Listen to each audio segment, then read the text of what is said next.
On a tranquil morning in West City, the underground laboratory beneath Capsule Corp was a hive of intense activity. Outside, the sky was clear and birds chirped peacefully, but inside the subterranean facility, the low hum of high-voltage generators and the pale blue light of holographic screens created an atmosphere taut with expectation. Bulma Brief stood before a sprawling control panel, her glasses reflecting thousands of lines of code scrolling rapidly across the main monitor. To her right, future Trunks and Son Gohan adjusted the fine wiring on a massive ring-like structure inlaid with glowing blue crystals. This was no ordinary scientific experiment. It was an ambitious effort to stabilize the space-time continuum and create controlled access to multiversal travel without triggering dangerous paradoxes. Future Trunks applied a quantum spanner to a side panel, letting out a small sigh as he spoke. "Gohan-san, if these dimensional stabilization crystals don't sync properly, we could trigger a temporal feedback loop. We aren't trying to alter the timeline, just open a stable window to monitor potential threats across dimensions." Gohan adjusted his glasses and studied the fluctuating energy graphs on his screen. His expression was serious. "I understand, Trunks. But the Chi-resonance frequency on this machine is extraordinarily high. If we push the core beyond its safety threshold, we risk tearing the fabric of space-time itself. My dad and Vegeta probably shouldn't be down here. Their natural energy signatures tend to throw off delicate readings." At that moment, the heavy blast doors slid open with a hydraulic hiss. Son Goku walked into the lab, munching happily on a massive cooked meat drumstick. Behind him came Vegeta, arms crossed over his chest plate, looking as irritable as ever in his classic Saiyan battle armor. "Hey, Bulma," Goku called out, swallowing his food. "You said you built a new training machine that could introduce us to powerful opponents. I was about to head over to Lord Beerus's planet, but I stopped by when you called." Vegeta glared at Goku, his voice dripping with annoyance. "Kakarot, you have nothing but fighting on your mind. Bulma, why did you summon me alongside this idiot? If this is just another useless gadget, I'm heading back to the gravity chamber."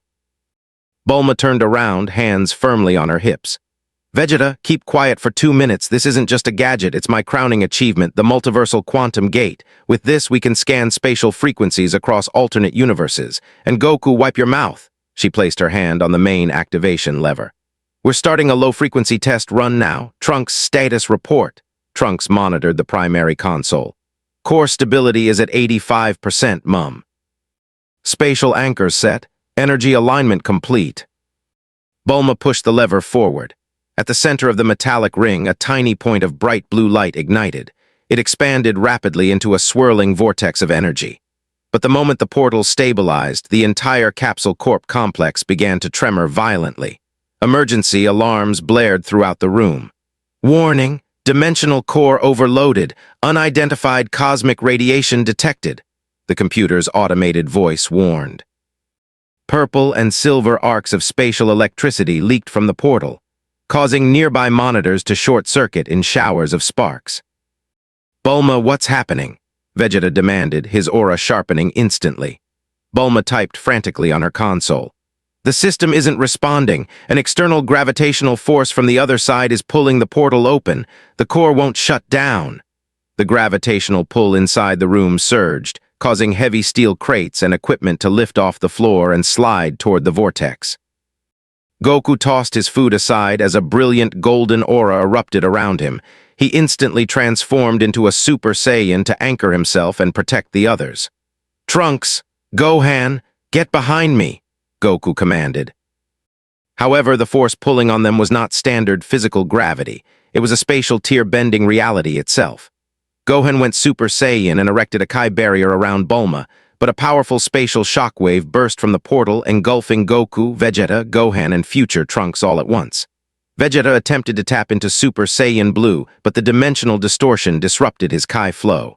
"Curse it all, Kakarot!" Vegeta's voice echoed through the laboratory. A blinding white flash filled the room, followed by an explosion that shattered every remaining monitor. When the smoke cleared, the lab was silent. Goku, Vegeta, Gohan, and Trunks were gone, leaving behind only the scorched and twisted frame of the portal gate. Hurtling through a chaotic passage beyond standard space and time, The four Saiyans felt as though every atom of their bodies was being pulled apart and reassembled. With a blinding flash, they descended from the sky into a dense, green forest. Impact produced a crater that shook the surrounding earth, uprooting ancient trees and sending a massive cloud of dust and debris soaring into the air. Vegeta was the first to rise from the center of the crater. He brushed the dust off his shoulder armor with visible irritation and looked up at the sky. His eyes narrowed slightly. The sky appeared normal for Earth, but the atmosphere felt strangely heavy. Vegeta clenched his fist, sensing his surroundings. Where are we? The Kai flow here is completely bizarre. The gravity feels standard for Earth, but there's a strange elemental energy in the air. Behind him, Goku rolled his neck, shaking off a slight spell of dizziness. Ouch, that was a rough landing. Hey Vegeta, are you all right? Goku asked with a quick grin before scanning the area. Gohan and future Trunks stepped out of the dust cloud. Gohan took off his glasses, wiped them clean, and attempted to sense the global Kai network. His expression quickly turned grave. Dad, this isn't our universe. I can't feel Krillin, Piccolo, or any familiar energy signatures anywhere on this planet. But, Gohan paused, concentrating deeper. There are thousands, maybe millions, of individuals on this world with strange, mutated energy signatures. It isn't normal Kai. It's something entirely different. Trunks rested a hand on the hilt of his sword. We're on an alternate Earth. Bulma's machine must have ruptured the spatial fabric. At that exact moment, miles away in Westchester, New York, a sudden surge hit the subterranean levels of Xavier's school for gifted youngsters. Inside Cerebro, a vast spherical chamber, Professor Charles Xavier sat in his hover chair, wearing his high-tech helmet. Suddenly, the interface lights flared crimson. Cerebro's sensory arrays maxed out instantly. A wave of raw physical and spiritual energy pinged across the psychic spectrum, sending a violent shock through Professor Xavier's mind. He ripped off the helmet, gasping for air as cold sweat formed on his brow. Ag! Xavier clutched his temples. Jean Grey, standing nearby, rushed forward to steady him. Professor, what happened? Is Cerebro malfunctioning? Xavier breathed heavily, his voice trembling slightly. No, Jean, it isn't a malfunction. 4 entities just landed in the woods upstate. Their physical and mental presence is so immense that Cerebro can barely process their power scale. One of them radiates energy like a burning star. Xavier immediately tapped into his telepathic link, broadcasting his voice throughout the mansion. Cyclops, Wolverine, Storm, Jean. Report to the X-Jet immediately. We have a cosmic-level anomaly on our hands. We must investigate before government forces or other threats detect this signature. In the hangar, Cyclops, Scott Summers, pulled on his leather jacket and adjusted his ruby quartz visor. Alongside him, Logan Wolverine chomped down on his cigar while inspecting his gloves, and Storm Aurora Munro stood ready in her regal white attire. Logan sniffed the air deeply, his hyperacute senses picking up something unusual even from inside the facility. Scott, the air upstate has a burn to it, and something else I've never smelled before. These aren't mutants. Their scent carries a raw, metallic energy. Scott initialized the jet's propulsion engines. Whatever they are, Logan, we need to secure the site first. The professor sounded shaken. The X-Jet hovered over the dense woodland before settling into a clearing near the crater. The roar of its VTOL engines echoed through the trees. As the rear ramp lowered, the X-Men stepped out in tactical formation, Cyclops taking the lead, Wolverine at his right with hands flexed, Storm floating slightly above the ground with faint electrical sparks glowing in her eyes, and Jean Grey maintaining a subtle telepathic barrier around the team. Goku looked up at the X-Jet, his eyes widening with curiosity. Whoa, that flying vessel looks totally different from anything Capsule Corp builds. Are we about to meet someone strong? Vegeta crossed his arms, his expression full of disdain. Pathetic. Their overall power levels are negligible. The strongest among them doesn't even rival a low-class soldier. Cyclops stepped forward, keeping his hand near his visor as he called out in a clear, authoritative tone. Hold it right there. We are the X-Men. Identify yourselves and state your business in this airspace. Who do you belong to? The Brotherhood? Or are you part of some new Sentinel project? Future Trunks stepped out in front of his group, raising his hands peacefully to diffuse the tension. Listen, we aren't your enemies. There was an accident with an experimental transport device that pulled us through a spatial tier. We're just trying to figure out where we are so we can find a way back. We have no intention of causing harm." However, Logan took a step forward, his wild instincts screaming that the four men before him were far from ordinary. He locked eyes with Goku, who appeared completely relaxed yet maintained a posture devoid of any openings. Logan flexed his forearms, and with a sharp metallic ring, 3 adamantium claws extended from each hand. SNIKT. "Stand back, kid," Logan growled toward Trunks. "Your words sound peaceful enough, but the adrenaline and raw power coming off you guys isn't standard. You're fighters, and that guy in the dark armor." Logan pointed a claw at Vegeta. "His eyes say he wouldn't mind vaporizing this whole forest just to clear his view." Vegeta glanced at Logan's claws and smirked wickedly. "Oh, you've got sharp instincts for a diminutive rat. You're right. If weaklings like you keep barking in my face, I'll turn you to ash where you stand." "Vegeta, calm down," Gohan warned, but the air was already thick with hostility. Cyclops saw Vegeta's aura beginning to flare and instinctively placed his fingers on his visor dial. "Stand down now." "Make me human scum," Vegeta barked, letting his Kai burst outward. A sudden sonic shockwave ripped through the trees, flattening the immediate foliage in an instant. Vegeta's sudden display of raw Kai caused the earth beneath them to fissure. Small rocks and dust began to float in the anti-gravitational draft of his energy. Seeing the situation deteriorate, Cyclops opened his visor. A concentrated beam of crimson ruby quartz energy, an optic blast, shot toward Vegeta at high velocity. The beam carried enough kinetic impact to punch through a mountain. "Vegeta-san," Gohan called out, but Vegeta didn't even shift his footing. He casually raised his right palm. Boom! The optic blast slammed directly into Vegeta's hand, yet the kinetic force failed to push the Saiyan Prince back even an inch. With a simple flick of his wrist, Vegeta dispersed the optic energy into a shower of red sparks. Cyclops froze behind his visor. He deflected my optic blast with his bare hand. "Is that the extent of your power?" Vegeta sneered. In a fraction of a second, he vanished from sight. His speed completely bypassed the visual tracking of everyone present. Before Cyclops could react, Vegeta reappeared directly in front of him, his fist pulled back for a heavy strike. "Scott!" Jean Grey reacted instantly, thrusting her hands forward to deploy a telekinetic shield. Vegeta's fist crashed into the translucent pink barrier. A thunderous shockwave rippled through the clearing, carving deep furrows into the ground. Jean gritted her teeth as strain washed over her face. "A single punch is cracking my telekinetic shield? What kind of physical force is this?" "Just psychic barrier." Vegeta raised his other hand, a sphere of yellow Kai forming at his fingertips. "Hold on, Vegeta." Goku suddenly materialized between Vegeta and Jean via instant transmission, catching Vegeta's wrist midair. "Goku!" Vegeta growled, glaring at him. "Kakarot, get out of my way." "These people are just defensive because they're caught off guard, Vegeta. Calm down," Goku insisted.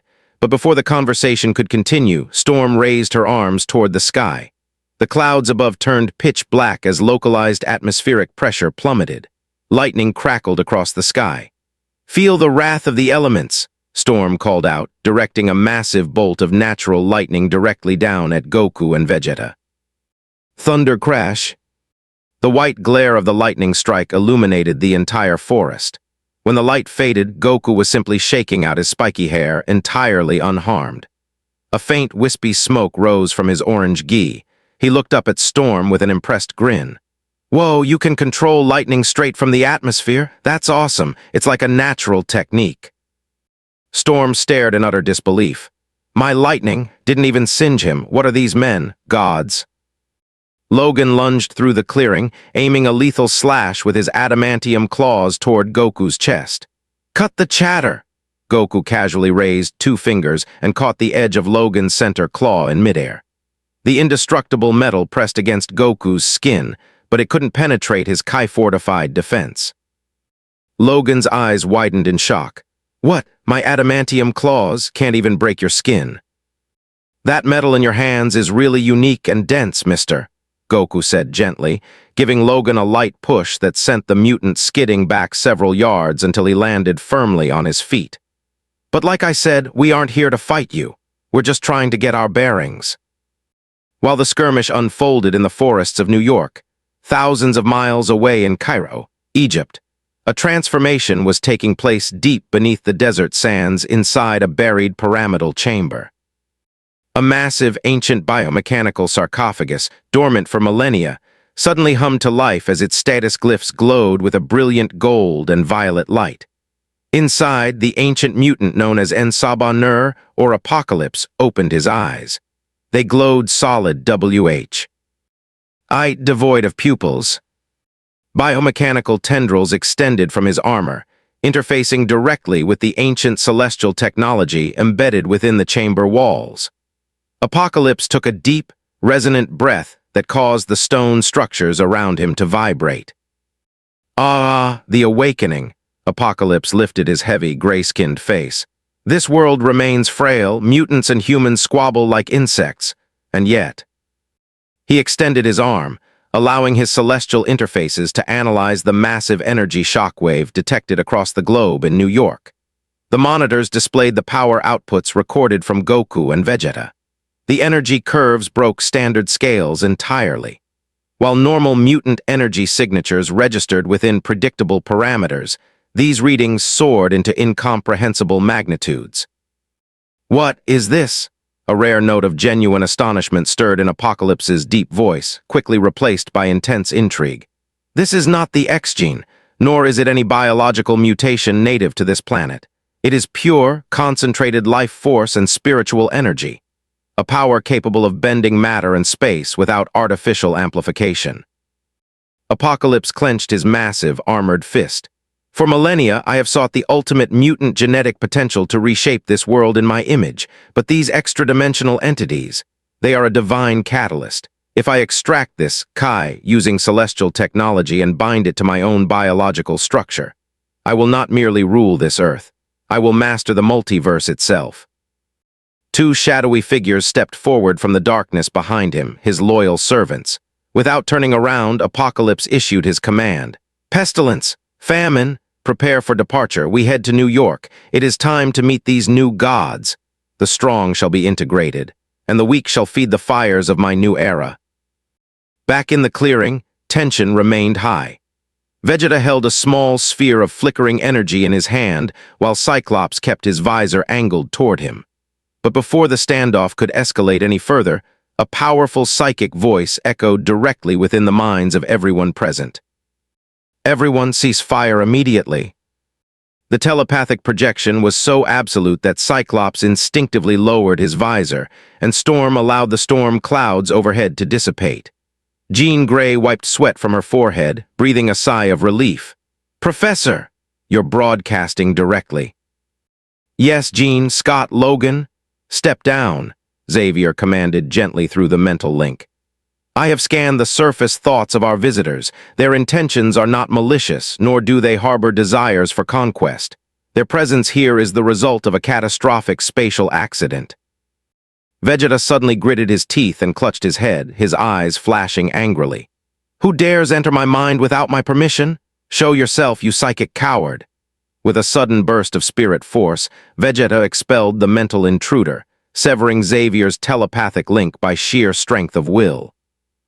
Back at the mansion, Professor Xavier winced, clutching his temple as a thin bead of blood trickled from his nose. "His willpower! His mind is like an iron vault. I cannot probe deeper without risking severe psychic backlash," Xavier mentally warned the team. Goku stepped forward, flashing a friendly smile toward Cyclops and Logan as he extended an open hand. "My name is Son Goku, and these are my friends, Vegeta, Gohan, and Trunks. We really didn't mean to cause any trouble. We just need to figure out where we are." Cyclops took a deep breath, adjusting his gloves before turning to Logan, who grudgingly retracted his adamantium claws. "I am Scott Summers, leader of the X-Men, and I think we have a lot of questions for each other." Gohan stepped up to explain further. "My mother built a machine capable of bridging dimensional gaps, but a core surge forced us through a rift. Is there any technology or energy source on this planet capable of stabilizing space-time breaches? Cyclops looked at Jean, then back at Goku. Our mentor, Professor Xavier, possesses advanced resources, but the energy signature you generated upon landing knocked out power grids across the tri-state area. We should head to the mansion. The professor wishes to speak with you directly. Vegeta crossed his arms, turning his face away. I have no interest in visiting some weak human's mansion. I'm going to find the strongest fighter on this planet. Vegeta-san, please, Trunks urged. We can't just wander around an unfamiliar world without a strategy. We need information first. Before anyone could formulate a response, the sky above them darkened into an unnatural, metallic shade of purple. The atmospheric pressure spiked violently, making it difficult for the mutants to catch their breath. The ground beneath their feet began to thrum with a deep, subterranean rumble. The earth opened up as a massive, obsidian pyramid desk. Ended slowly from the clouds, shrouded in crackling purple energy fields. The oppressive aura radiating from the structure forced Wolverine down onto one knee as his senses were overwhelmed. Gah, Logan growled, clutching his head. That scent, I know this power, it's Apocalypse. Cyclops felt a knot form in his stomach. Apocalypse? He was dormant in Cairo. What is he doing in New York? Storm looked up, her expression filled with dread. His power signature, it's far greater than before. He must have tracked the energy anomaly straight to us. The obsidian pyramid hovered over the clearing. From its central platform, a towering metallic figure descended. Glyphs flared across his biomechanical armor, warping the air around his massive frame. Apocalypse fixed his pupil-less eyes directly on Goku, Vegeta, Gohan, and Trunks, ignoring the X-Men entirely. What magnificent biological specimens! Apocalypse's deep, booming voice vibrated through the forest, echoing off every tree and rock. You do not belong to this frail world. The energy within you defies cosmic boundaries. Vegeta took a step forward, his previous annoyance morphing into sharp interest. Oh, so you're supposed to be the biggest threat on this planet? Your energy signature is strange. A mix of biological power and machinery. Apocalypse let out a cold, dark chuckle. I am Sabaner, the first one, the progenitor of mutation. I cull the weak so that only the strong may survive. And you? Apocalypse gestured toward Goku and Vegeta. You too possess the potential to become my greatest horseman. When your raw energy is combined with my celestial technology, my reign will extend across the multiverse itself. Goku dropped into his traditional turtle hermit fighting stance, his playful demeanor instantly vanishing. He could feel the cold, merciless nature of Apocalypse's Kai, a dark aura reminiscent of foes like Frieza or Cell. I don't know who you are, tall guy, Goku said, his voice calm yet resolute. But it sounds like you've caused a lot of people to suffer. We don't serve anyone, and we definitely won't let you take over this world. Apocalypse raised his hand, discharging a massive beam of dark purple celestial energy straight toward Goku. The beam moved at near light speed, tearing through the atmosphere. BOOM. The blast detonated with incredible force, incinerating a wide swath of the forest in an instant. Dust and superheated plasma billowed into the air. Jean Grey managed to raise her telekinetic shield to protect the X-Men from the shockwave, but everyone was visibly shaken. Dad, Gohan yelled out.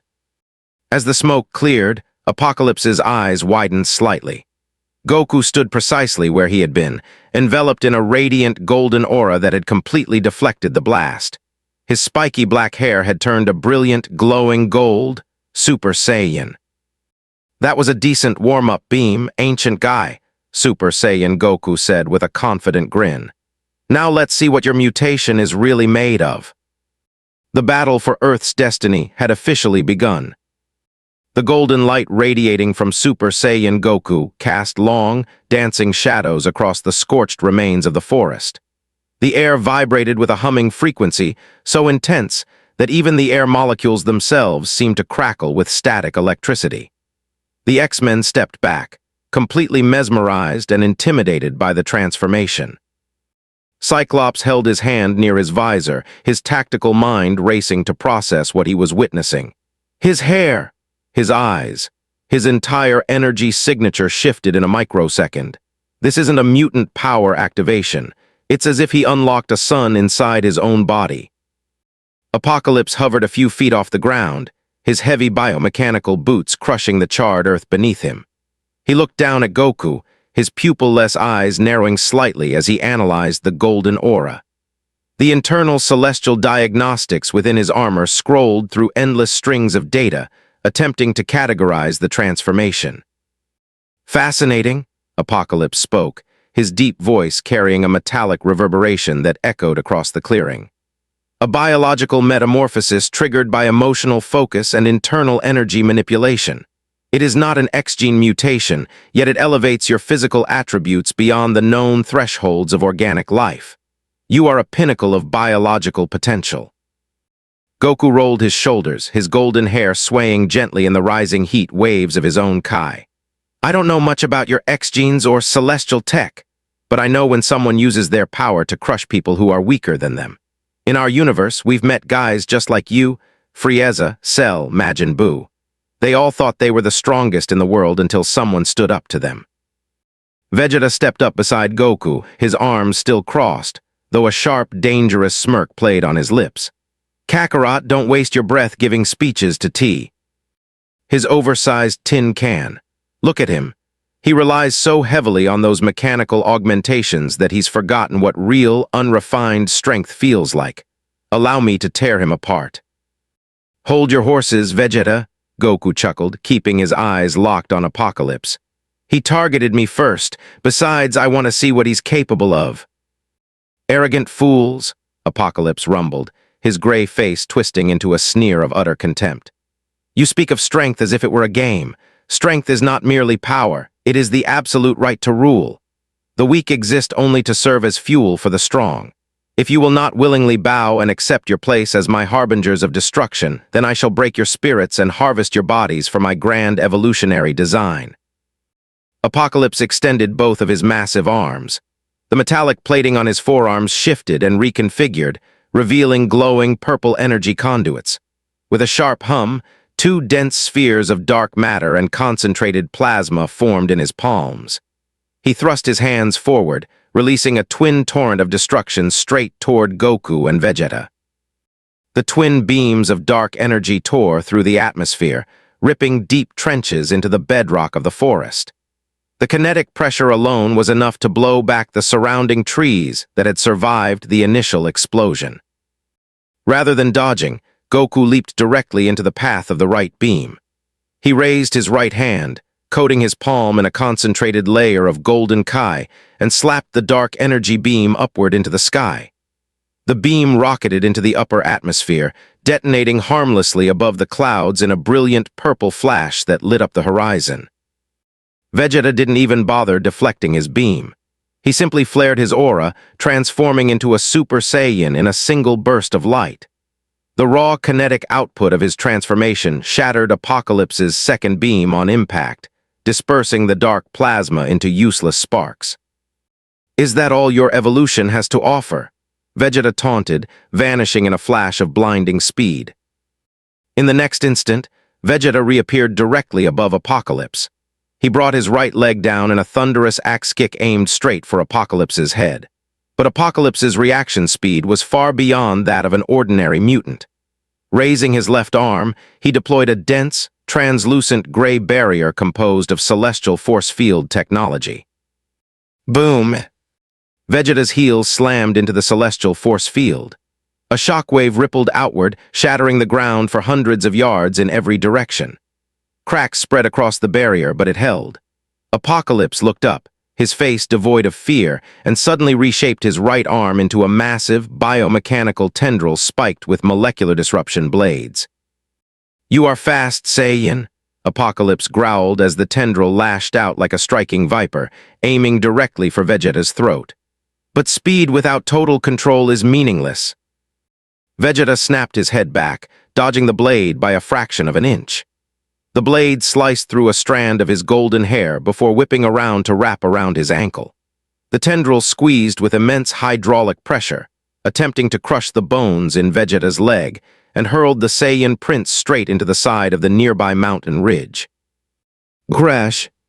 The mountain face collapsed, burying Vegeta beneath tons of solid rock and granite debris. "Vegeta," Trunks called out, taking a step forward with his hand on his sword. "Relax, Trunks," Gohan said calmly, placing a reassuring hand on his alternate timeline counterpart's shoulder. "Vegeta-san is just testing his opponent's defenses. He hasn't even warmed up yet." Goku, meanwhile, rocketed forward, leaving a golden trail of light behind him. He closed the distance to Apocalypse in a heartbeat, unleashing a flurry of rapid-fire punches aimed at Apocalypse's chest plate. Apocalypse raised his massive hands to block, but the sheer physical impact of Goku's strikes pushed the ancient mutant backward through the air, step by step. Each punch sounded like a cannon shot echoing through the valley. "Impressive physical density," Apocalypse grunted, his bio-armor absorbing the kinetic energy and converting it into internal heat reserves. "Your biological structure heals and adapts in real time. You are truly the ultimate material for my transformation."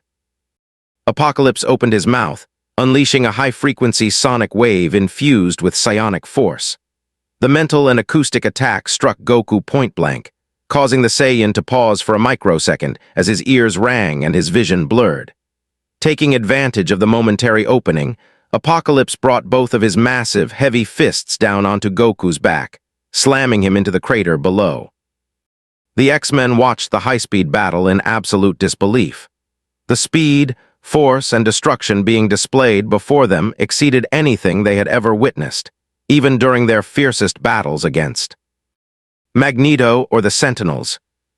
"Scott," Jean Grey yelled over the roaring wind created by the battle. "We can't just stand here and watch. If Apocalypse captures these aliens or drains their energy, he will become completely unstoppable. Cerebro won't be able to find a single place on Earth safe from him." Cyclops gritted his teeth, his eyes fixed on the collapsing dust clouds. "You're right, Jean. X-Men change of plans. We support the Golden Fighters. Logan, Storm, target Apocalypse's flanks. Jean, use your telekinesis to disrupt his force fields when they open an attack window." "About time," Logan growled, his adamantium claws catching the sunlight as he charged forward toward the edge of the crater. "I was getting tired of sitting on the sidelines watching the gods play tag." Storm hovered high into the air, her eyes glowing solid white as she summoned the full fury of the local atmosphere. "Wind and sky, heed my call," she cried out. Swirling gales of hurricane-force wind swept through the valley, stripping away the heavy dust clouds and creating a pathway for Logan. Lightning crackled across her fingers as she aimed a concentrated bolt at Apocalypse's back armor. Apocalypse, still hovering above the crater where Goku had fallen, sensed the incoming attack. "Insignificant insects," he sneered, turning his head slightly. "You dare interfere in the court of En-Sabanur." Before Storm's lightning could strike him, Apocalypse raised his hand and generated a localized gravitational pulse. The atmospheric pressure around Storm shifted violently, disrupting her flight trajectory and causing her lightning bolt to veer off target, striking the empty ground below. At that moment, Logan leaped off a high rock outcrop, spinning through the air with his claws extended. "Hey, ugly, try picking on somebody your own size." Logan brought his claws down in an X pattern across Apocalypse's face. The adamantium blades, capable of cutting through virtually any substance on Earth, slashed across Apocalypse's gray cheek. Blood, dark, blue-tinted mutant blood, spurted from the shallow wound. Apocalypse winced in genuine surprise, touching his cheek with his massive gloved hand. He looked at the blue fluid on his fingers, his eyes blazing with fury. "Adamantium! You dare draw the blood of the first one, subhuman." Apocalypse backhanded Logan with enough force to shatter standard steel armor. Logan rocketed back across the clearing, crashing through several thick tree trunks before sliding to a halt in the dirt. His healing factor immediately went to work, snapping his broken ribs back into place, but the impact left him gasping for air. "Logan," Cyclops shouted, firing a full-power optic blast straight at Apocalypse's head to cover Wolverine's recovery.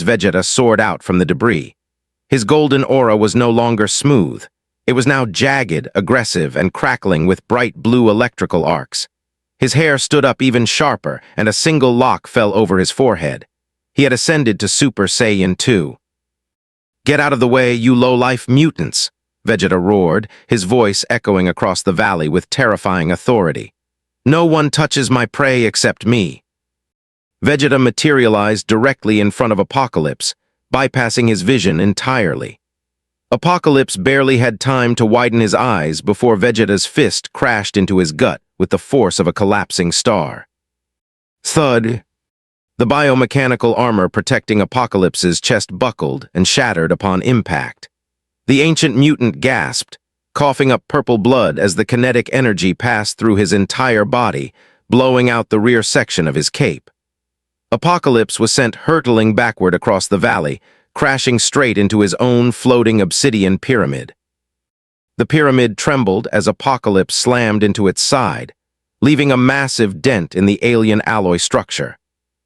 Vegeta hovered in midair, surrounded by crackling blue lightning, his arms extended to his sides as he sneered at the embedded villain. "Is that the best you can do, ancient god?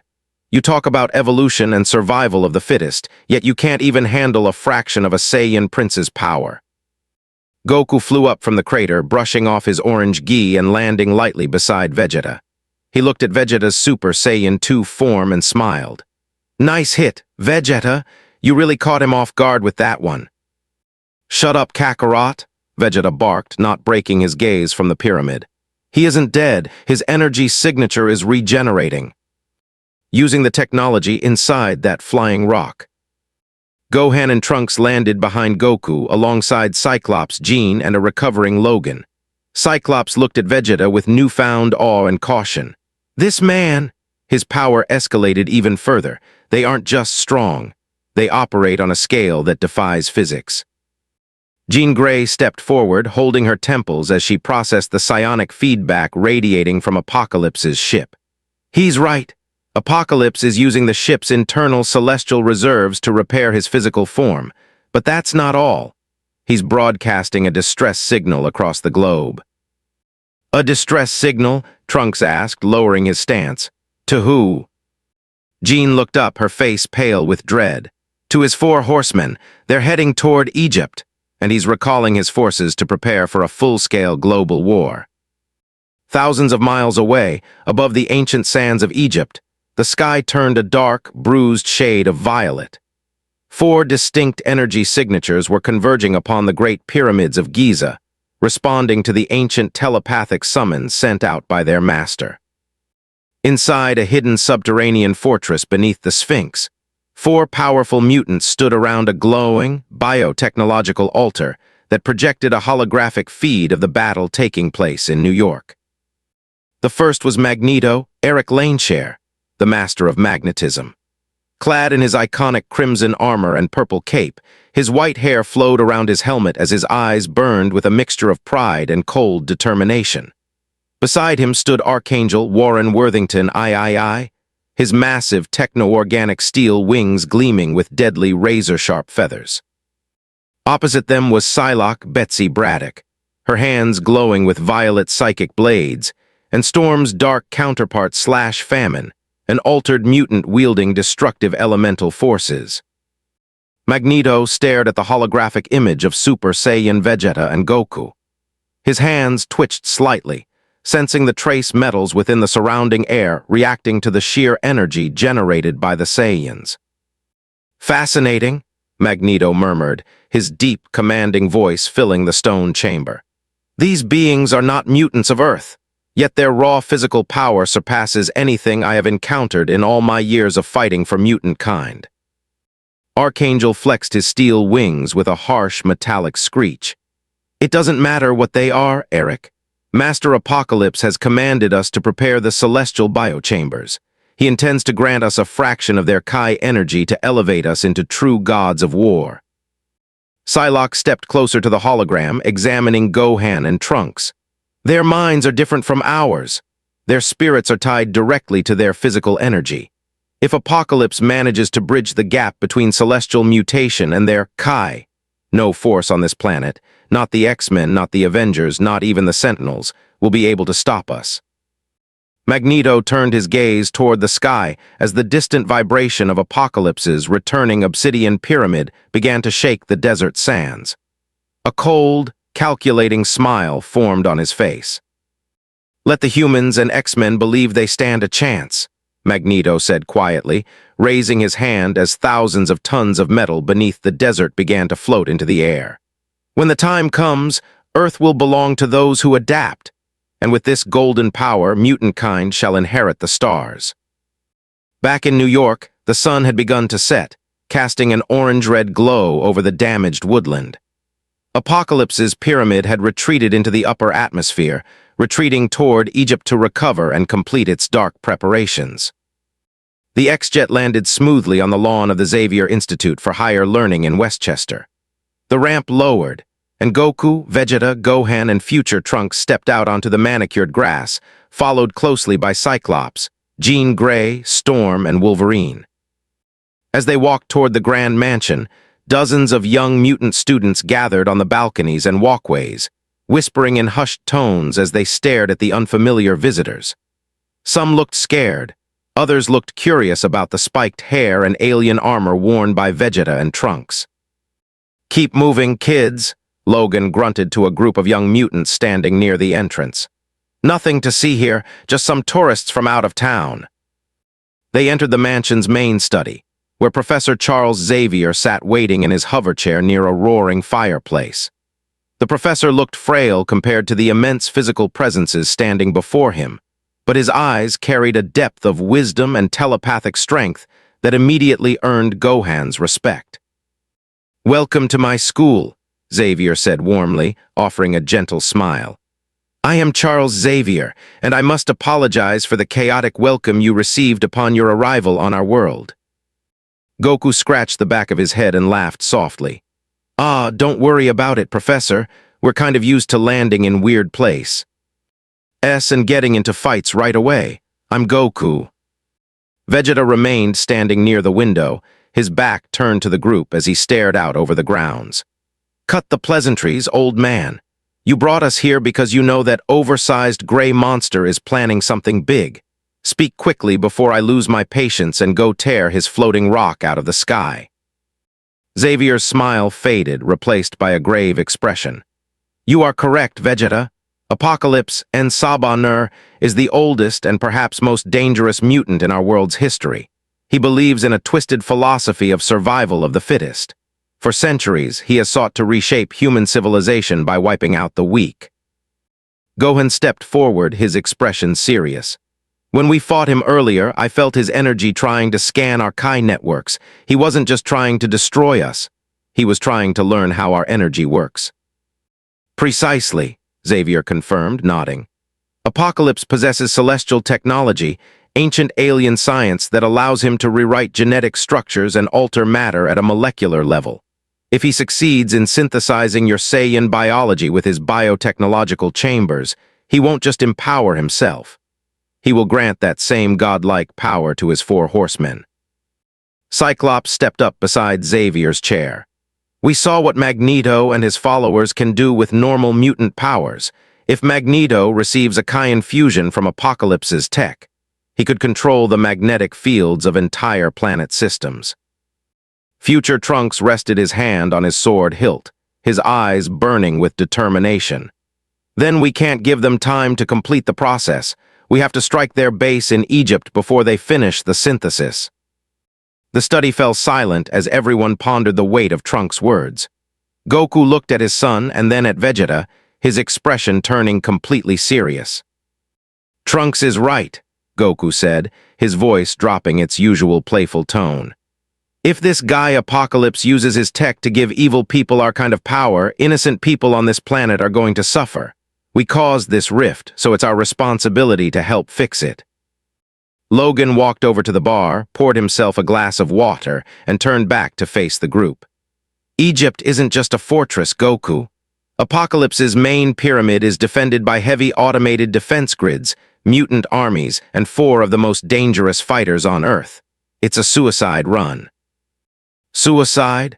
Vegeta turned around, a dark, mocking laugh escaping his throat. You underestimate Saiyans, short man. A handful of mutants and some alien machinery are nothing compared to the threats we face daily. If this Magneto thinks he can control metal, I'll show him what happens when he tries to bend Saiyan pride. Gohan looked at Cyclops and Storm. We need a coordinated attack. My dad and Vegeta-san can handle Apocalypse's main energy output. Trunks and I can take on his defense grids and horsemen alongside the X-Men. If we split their forces, Jean can use her psychic abilities to locate the central celestial core and shut it down from the inside. Jean Grey nodded, her face set with firm resolve. I can locate the core, but I'll need protection while I lock onto its frequency. Celestial technology is shielded against standard psychic probes. Professor Xavier looked around the room, taking in the unified group of Saiyans and mutants. A flicker of hope shone in his eyes. Then it is decided. You will fly to Cairo aboard the X-Jet, equipped with spatial suppression gear to help stabilize your Kai against Apocalypse's draining arrays. Goku smiled, offering his hand to Cyclops. Looks like we're teammates now, Scott. Let's make sure we win this thing. Cyclops hesitated for a moment before firmly shaking Goku's hand. Let's bring down Apocalypse once and for all. High above in the night sky, thousands of miles away over the Egyptian desert, a massive dark storm began to form around the Great Pyramids. Red lightning struck the sands as Apocalypse's celestial chambers hummed to life, initiating the ultimate genetic transformation process. The countdown to the final clash had officially begun.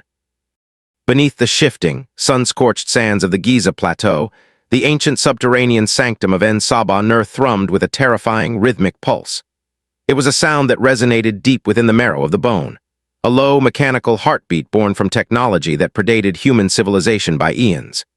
Millions of tons of ancient limestone and granite vibrated above, but within the central chamber the air was cold, sterile, and thick with the metallic stench of ozone and superheated plasma. At the heart of this vast, vaulted cathedral of alien architecture sat Apocalypse upon his throne of dark obsidian.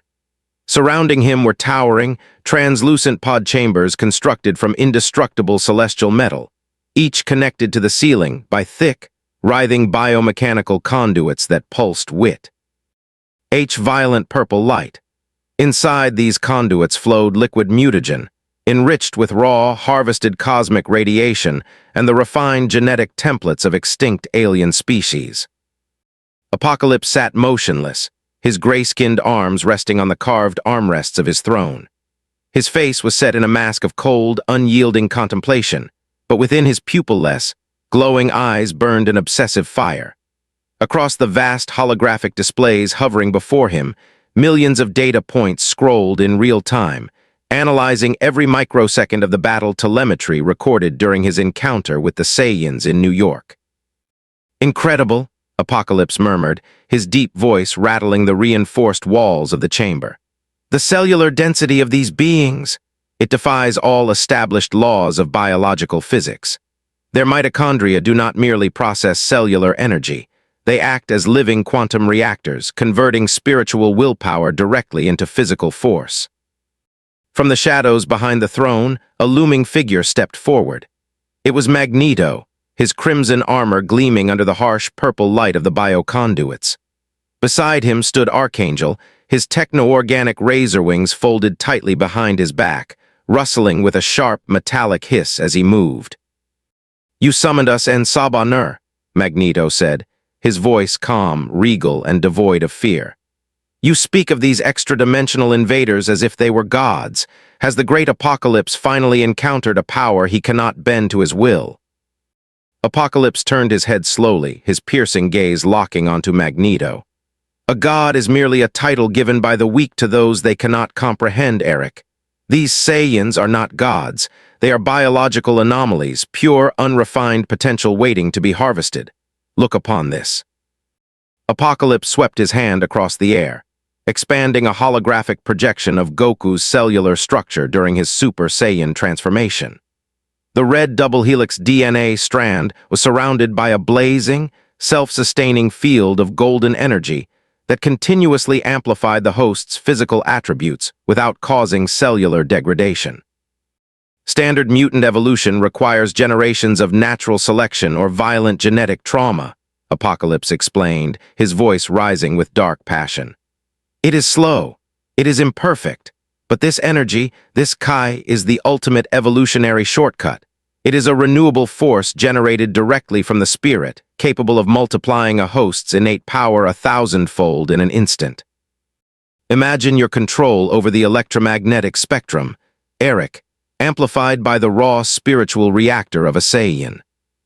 Magneto stared at the glowing blue and gold genetic blueprint. His hands twitched slightly within his gauntlets, sensing the vast, terrifying possibilities. If such energy were channeled through my magnetic abilities, I could manipulate the iron in the Earth's molten core from across the globe. I could tear down whole fleets before they even enter the atmosphere. Precisely, Apocalypse declared, rising from his throne. His massive frame seemed to expand as his biomechanical armor reconfigured itself. Which is why we shall not merely fight them, we shall trap them. We shall bleed them dry, and with their stolen life force we shall forge a new pantheon of rulers. Deep within the inner sanctum's primary laboratory, 4 massive containment pods began to descend from the ceiling, locking into the stone floor with heavy hydraulic thuds.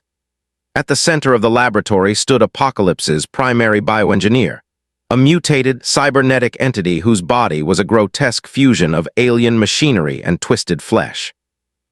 "Master," the bioengineer rasped, its vocal synthesizer clicking rapidly. "The celestial siphon arrays have been recalibrated to match the Chi frequency recorded during the New York anomaly. However, our initial simulation attempts to replicate the Saiyan aura using standard mutant bloodlines resulted in catastrophic cellular collapse. The subject's bodies simply disintegrated under the sheer energetic pressure." Apocalypse stepped up to the control console, looking down at the shattered remains of several test subjects lying inside transparent disposal tubes. "Of course they disintegrated," he sneered. "Their weak, unrefined flesh lacked the structural integrity to contain such force. You cannot pour the power of a raging star into a vessel made of cheap clay." Apocalypse raised his hand and slammed his palm onto the main interface crystal. The entire fortress trembled as hidden generators deep beneath the earth roared to life, drawing power directly from the Earth's geothermal vents and the ancient ley lines crossing the Egyptian desert. "This is why the siphoning process must be absolute," Apocalypse commanded. "We shall not merely inject their energy into our subjects. We shall rewrite our subjects' DNA using the celestial genetic loom, fusing the Saiyan Chi-producing organ structures directly in." "To the mutant X gene." Archangel stepped forward, his razor-sharp steel wings flaring defensively. His voice was laced with pain and resentment, a lingering remnant of the agonizing process Apocalypse had used to convert him into the horseman of death. "And what if our bodies reject this synthesis, Apocalypse? What if this Kai burns away our mutant gifts entirely?" Apocalypse turned to Archangel, his face twisting into a cold, terrifying smile. "Then you shall die, Warren, and in doing so you shall prove that you were never worthy to walk beside me in my new age. Only the strong shall survive the rebirth." Archangel gritted his teeth, his metallic wings trembling with suppressed rage, but he held his tongue. He knew all too well that defying Apocalypse within the heart of his lair was an invitation to total annihilation.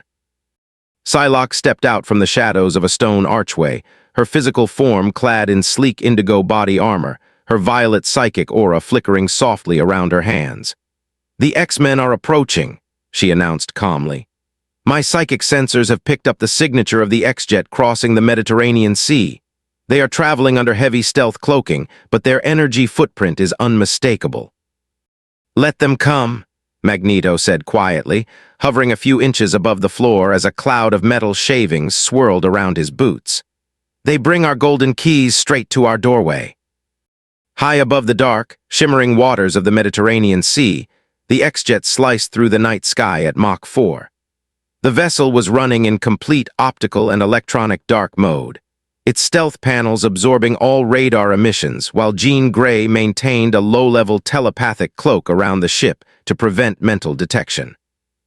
Inside the cramped cargo hold, the atmosphere was suffocatingly tense. The white interior lights flickered softly as the jet's engines hummed. Goku sat on the bench near the rear ramp, casually leaning back against the metal wall while wolfing down several high-protein emergency ration bars provided by the Institute. "Man, these bars aren't half bad," Goku chuckled, wiping his mouth with the back of his hand.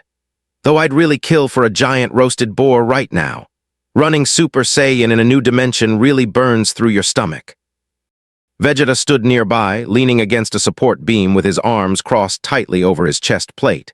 His eyes were closed, his breathing rhythmic and deep as he concentrated on suppressing his Kai to an absolute minimum. "Quiet, Kakarot," Vegeta muttered without opening his eyes. "You're making enough noise to wake the dead. Save your appetite for after we destroy this ancient vermin."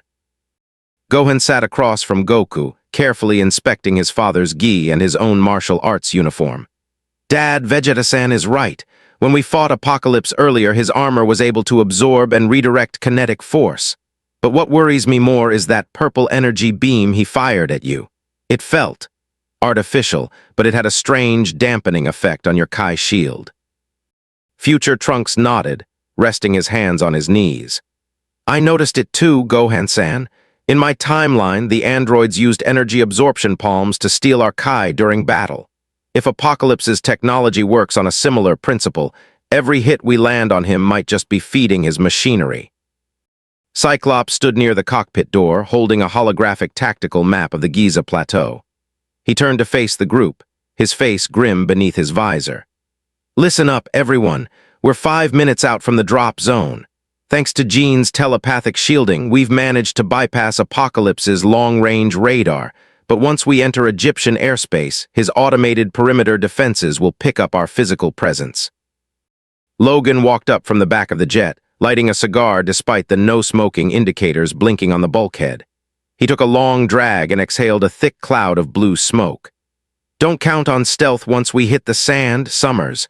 Apocalypse's house isn't just a building, it's a living, breathing weapon. The moment my boots touch that desert, he's gonna smell us coming." Storm stood near the central console, her hand resting on the back of Jean's chair as Jean concentrated on maintaining the psychic field. "We must be cautious," Storm warned, her regal voice carrying a deep worry. "The atmospheric reports over Cairo are terrifying. A massive magnetic storm has settled over the pyramids. The air pressure is dropping rapidly, and the natural electrical currents of the planet are being warped toward the center of Apocalypse's pyramid." "He's building an energy grid," Gohan realized, his eyes narrowing. "He's using the planet's magnetic field as a battery to power his biochambers." The X-Jet banked sharply as it crossed the northern coastline of Egypt. Far below, the dark blue of the sea gave way to the endless, vast ocean of golden sand dunes glowing softly under the moonlight. Boo. As they drew closer to Cairo, the scenery changed dramatically. The sky above the city was no longer black. It was bruised purple and blood red, illuminated by constant, silent flashes of cloud-to-cloud lightning. A colossal dust storm swept across the desert, creating a swirling wall of sand thousands of feet high that completely shrouded the Great Pyramids from sight. "Sensors are going haywire," Cyclops called out, stepping into the cockpit to assist Storm with the navigation controls. "The magnetic interference is off the charts. Our navigation systems are completely fried." "I can hold the ship steady using atmospheric currents," Storm called out, her eyes beginning to glow white as she channeled her mutant power to create a localized pocket of stable air around the X-Jet. "But the wind pressure outside is pushing against us with hurricane force."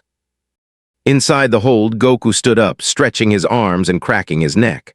"All right, sounds like the fun is about to start." Vegeta opened his eyes, a deadly, arrogant smile spreading across his face.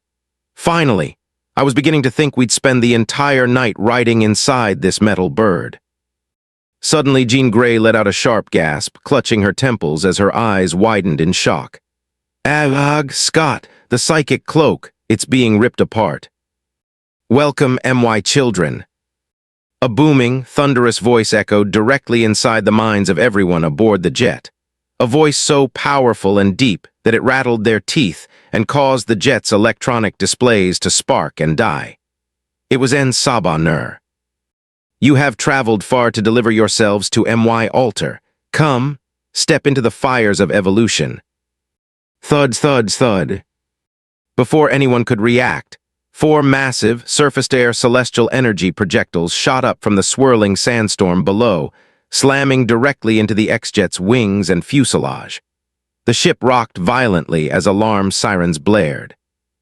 Engine 3 is down. We're losing altitude fast, Cyclops shouted over the deafening roar of wind rushing through the ruptured hull. Brace for impact. No need to crash, Goku yelled over the chaos. He reached out and grabbed Cyclops and Jean by their shoulders. Gohan, Trunks, take Logan and Storm. Vegeta, grab whoever's left. We're jumping.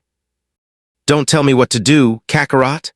Vegeta barked, grabbing Logan by the back of his leather jacket with one hand while flaring his aura.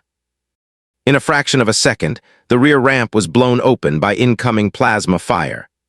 Goku, Vegeta, Gohan, and Trunks leaped out of the dying X-Jet into the heart of the raging sandstorm, carrying the X-Men in their arms as the ship plummeted toward the desert floor below, exploding in a brilliant ball of fire against the dunes. The 4 Saiyans descended through the swirling tempest of sand, landing heavily upon the desert floor in a defensive circle. The wind howled around them like a pack of starved wolves, carrying fine grains of sand that struck their skin with the force of needle pricks. But for Goku and Vegeta, the harsh environment was entirely meaningless. As the dust settled slightly, Storm hovered into the air, using her wind manipulation to clear a 50-yard perimeter around the group. The sight that revealed itself before them was terrifying. Standing in the center of the desert plain, surrounded by the towering stone walls of ancient monuments, was Apocalypse's floating obsidian pyramid. It no longer floated passively. Massive biomechanical tendrils had extended from its base, anchoring the structure directly into the bedrock of the earth. From the peak of the pyramid, a thick pillar of crimson energy shot straight up into the storm clouds above, illuminating 4 figures standing atop a raised stone platform jutting out from the pyramid's entrance. In the center stood Apocalypse, his arms crossed over his massive chest plate. To his right stood Magneto, his cape billowing wildly in the storm winds, surrounded by a halo of floating metallic debris. To his left stood Archangel, his steel wings unfurled, throwing razor-sharp glints of light under the red lightning. Flanking them were Psylocke, her psychic katana glowing brilliantly, and Famine, whose very presence seemed to wither the surrounding air. Look at them, Logan growled, stepping up beside Goku while extending his adamantium claws with a sharp SNIKT. They brought out the whole damn circus. Cyclops stepped forward, his hand resting on his visor as he stared up at Magneto. Eric, stop this. You know what Apocalypse is. He doesn't care about mutant liberation. He views all of us, mutants and humans alike, as cattle to be harvested. Magneto looked down from the platform, his voice echoing across the desert plain, amplified by the electromagnetic currents in the air. You are blind, Scott. You play at being heroes in a world that hates and fears you, begging for scraps of acceptance from a human race that builds sentinels to exterminate your children. Apo. Calypso offers us something far greater than acceptance. He offers us absolute dominance. Vegeta stepped to the front of the group, his boots sinking slightly into the golden sand. He glared up at Magneto with absolute contempt. You talk too much, old man. You dress yourself in fancy metal armor and speak of dominance, yet you bow your knee to an artificial monster because you're too weak to claim power on your own. Magneto's eyes narrowed dangerously beneath his helmet. Careful, stranger. You stand on a planet where metal is everywhere, including the very iron flowing through your blood. Vegeta let out a cold, dark laugh that cut through the howling wind. Is that supposed to intimidate me? Try it, human scum. See if your little magnetic tricks can bend a Saiyan spirit.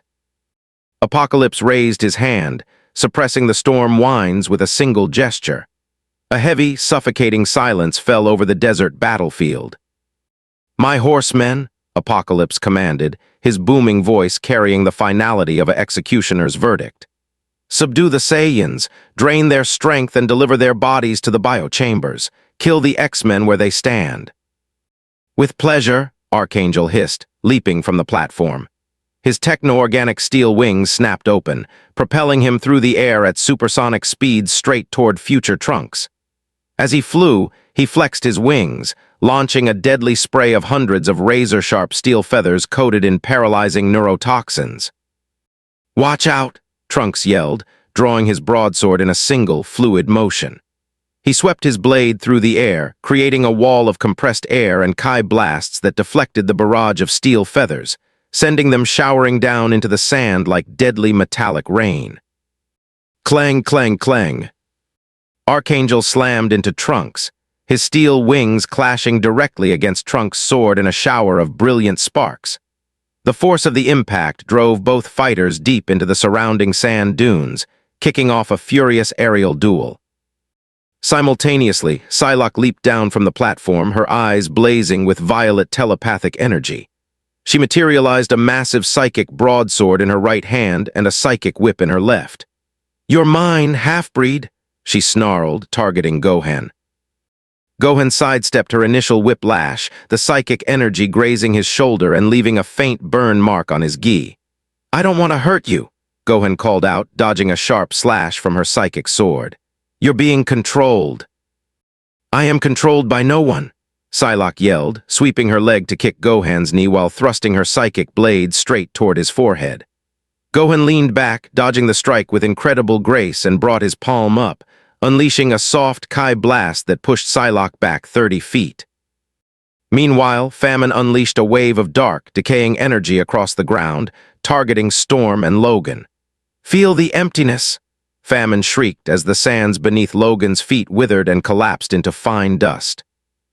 "Not on my watch," Storm shouted, rising into the sky to engage Famine in an epic battle of elemental manipulation, countering Famine's decay waves with freezing blizzards and gale-force winds. The desert plain had dissolved into chaotic skirmishes, but at the center of the battlefield, two figures remained perfectly still, locked in a silent duel of pure intimidation.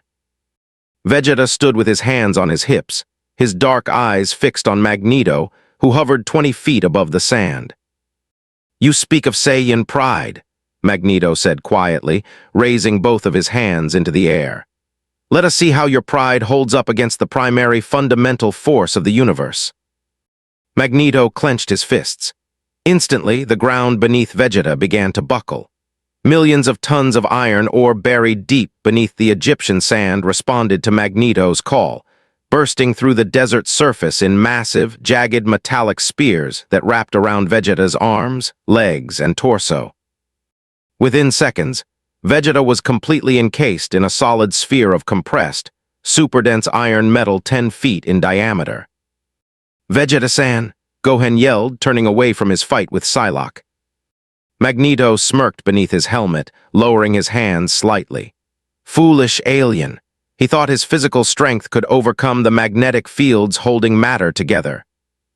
BOOM. Magneto's words were cut short as the massive iron sphere exploded outward in a blinding flash of golden light and crackling blue electrical arcs.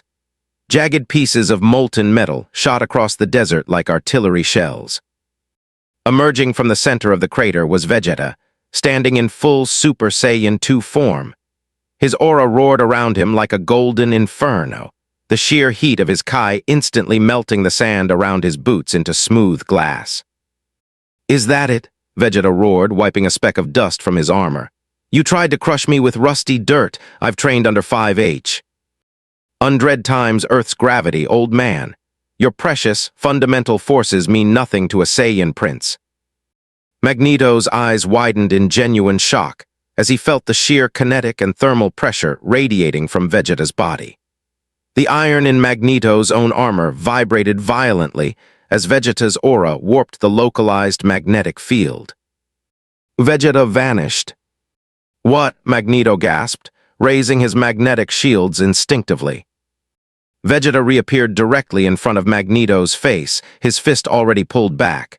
"Now, let me show you what real power looks like."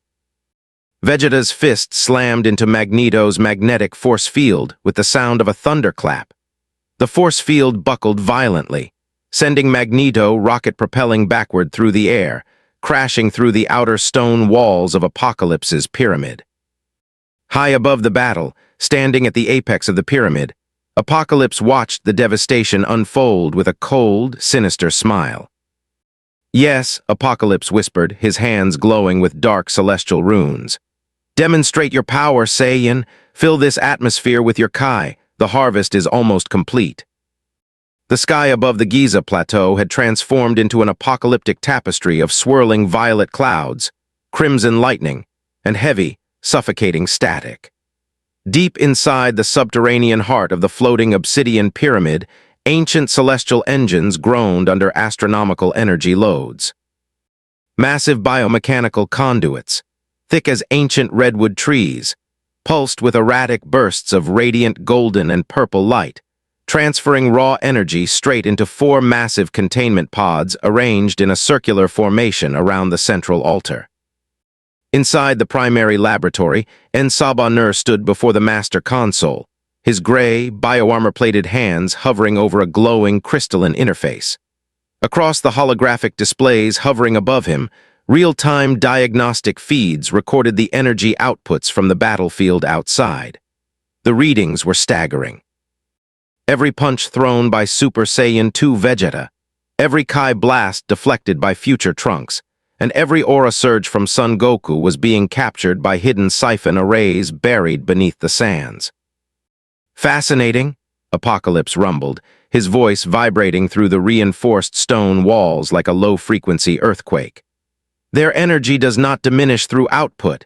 It scales dynamically with emotional focus and physical strain. It is a self-catalyzing biological furnace."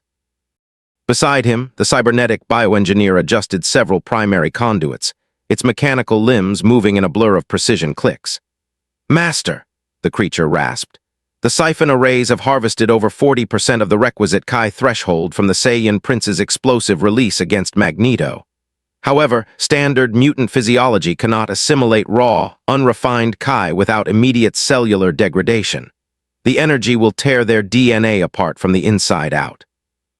Apocalypse turned his pupil-less eyes toward the 4 containment pods.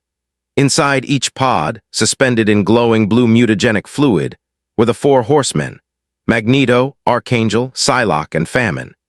Heavy cybernetic needles were anchored directly into their spinal columns and heart chambers, injecting a cocktail of celestial mutagen and refined Saiyan Kai templates synthesized from the data collected during the New York encounter.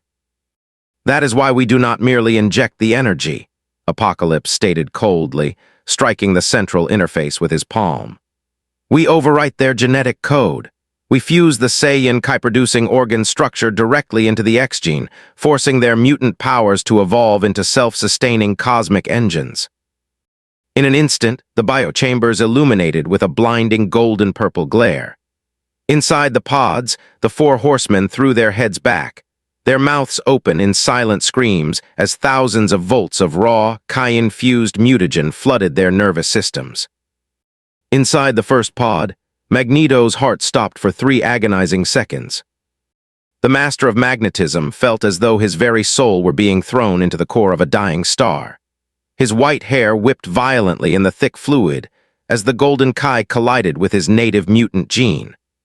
Normally, Magneto's power allowed him to manipulate external electromagnetic fields through mental effort, a process that exerted severe physical strain on his brain and nervous system.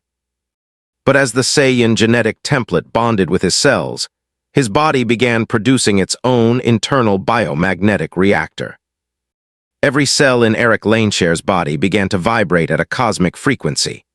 His eyes snapped open, glowing not with his usual blue hue, but with a brilliant, blinding golden-white light. The metal plating of his armor melted and reformed around his body, fusing with techno-organic celestial alloys into a sleek, dark crimson and gold battle suit that pulsed with visible electromagnetic arcs. Power, Magneto gasped internally, his mind expanding exponentially across the globe. He could no longer merely feel the iron in the earth beneath him. He could feel the magnetic lines of the entire solar system pulsing like a heartbeat within his chest. So this is the strength of the gods. In the adjacent pod, Archangel's transformation was equally violent. His techno-organic steel wings, already a product of Apocalypse's dark science, began to crack and shed their outer metallic skin. Beneath the shattered alloy, new wings emerged, massive, feathered blades composed of hard light energy infused with golden chi and razor-sharp plasma edges. His blue skin darkened to a deep obsidian, and his eyes flamed with golden fire. The neurotoxin in his system was replaced by superheated plasma, capable of melting adamantium on contact. Psylocke's body writhed as the chi infusion merged with her telepathic and telekinetic neural pathways. Her violet psychic energy transformed into a blazing, golden-pink aura that crackled with raw physical force. Her psychic blades were no longer limited to mental disruption. They were now physical chi blades capable of slicing through dimensional barriers and solid matter alike. Flanking them, Famine's decaying aura amplified 1,000-fold. The air inside her pod evaporated instantly as her power shifted from localized organic decay to a sweeping, bioenergetic drain field, a siphon capable of stripping the life force and chi from entire armies simultaneously. The process is complete, the bioengineer cackled, its monitors flashing green. Cellular stabilization achieved, the horsemen have ascended. Apocalypse raised his arms, a dark, triumphant laughter echoing from his chest. Rise, my harbingers, go forth and show these extra-dimensional invaders the true meaning of evolution. Outside on the desert plain, the air suddenly died. The howling sandstorm that had been tearing across the valley collapsed into absolute stillness, leaving a heavy, unnatural vacuum that made it difficult for the X-Men to draw breath.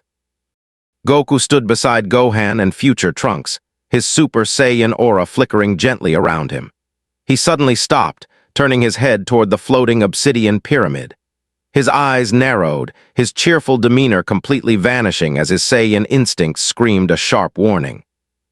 "Dad," Gohan said, stepping up beside Goku, his hands clenching into fists. "Do you feel that?" Future Trunks drew his broadsword, his knuckles turning white on the hilt. "This Kai, it isn't alien. It's the same power we saw from those mutants earlier, but it's been twisted. It feels heavy, dark, and corrupted." Vegeta, hovering 20 feet above the sand in his Super Saiyan 2 form, sneered as he wiped a trace of dust from his elbow. So the gray monster finally decided to pump his pets full of our energy. How pathetic. Before anyone could react, the front gates of the obsidian pyramid blew outward in a thunderous explosion of red energy and twisted metal. 4 streaks of blinding light shot out from the interior, landing in a perfect line across the sand dunes 50 yards away from the group. As the dust cleared, the X-Men gasped in utter horror. "Scott," Jean Grey whispered, her hands trembling as her psychic telepathy picked up the terrifying output radiating from the platform. "Their minds, their genetic signatures, they've been completely rewritten." Cyclops raised his hand to his visor, his jaw tight. "Eric, Warren, Betsy." Magneto stepped forward, hovering 3 feet above the sand without the aid of any visible magnetic lift. His new crimson and gold armor hummed with a low, terrifying frequency. Around his body, a dense golden-red aura flared, crackling with arcs of raw electrical energy that incinerated the sand beneath his feet into liquid glass. "Scott Summers," Magneto said, his voice no longer merely resonant but layered with a booming, harmonic echo that sounded like 2 voices speaking in unison. "You spoke earlier of acceptance and survival. Look upon us now. We are no longer bound by the frailties of Earth's biology. We have inherited the power of stars." "Magneto," Cyclops yelled, his voice laced with desperation. "Apocalypse is using you. That energy isn't yours, it's stolen. Power belongs to those with the strength to wield it. Magneto countered coldly. He raised his right hand, extending a single gloved finger toward the X-Jet's burning wreckage half a mile away. With a simple flick of his finger, the multi-ton metallic wreckage rose into the air, instantly crushed itself into a dense, glowing red metal spear the size of a building, and shot across the desert at Mach 20. The massive metal spear moved so fast it ignited the air around it, creating a vacuum tunnel that tore deep trenches into the sand dunes. It was aimed directly at Cyclops and Jean Grey. "Get back!" Future Trunks shouted. He flashed forward, transforming into a Super Saiyan in a split second, and brought his broadsword down in a heavy vertical strike to intercept the projectile. Clang! The impact sounded like a nuclear detonation. The kinetic and magnetic force behind Magneto's attack was so immense that even in his Super Saiyan form, Trunks was pushed back 50 feet, his boots plowing deep furrows into the desert floor before he managed to slice the super-dense metal spear in half. Trunks panted slightly, his arms trembling from the sheer vibrational feedback running up his blade. His magnetic control, it's amplified by Kai, the density of that metal was unbelievable. "I told you, boy," Magneto said calmly, stepping through the air as if walking on invisible stairs. "The fundamental forces of the universe are now mine to command." Before Trunks could recover, Archangel unleashed a deafening screech and dived from the sky. His new hard-light golden wings flaring, he launched a barrage of razor-sharp plasma feathers straight at Trunks. Each feather moved like a guided missile, tracking Trunks' Kai's signature as he leaped back to dodge. Boom, boom, boom. Explosions rocked the desert plain as Trunks dodged and parried the plasma feathers, engaging Archangel in a lightning-fast aerial clash.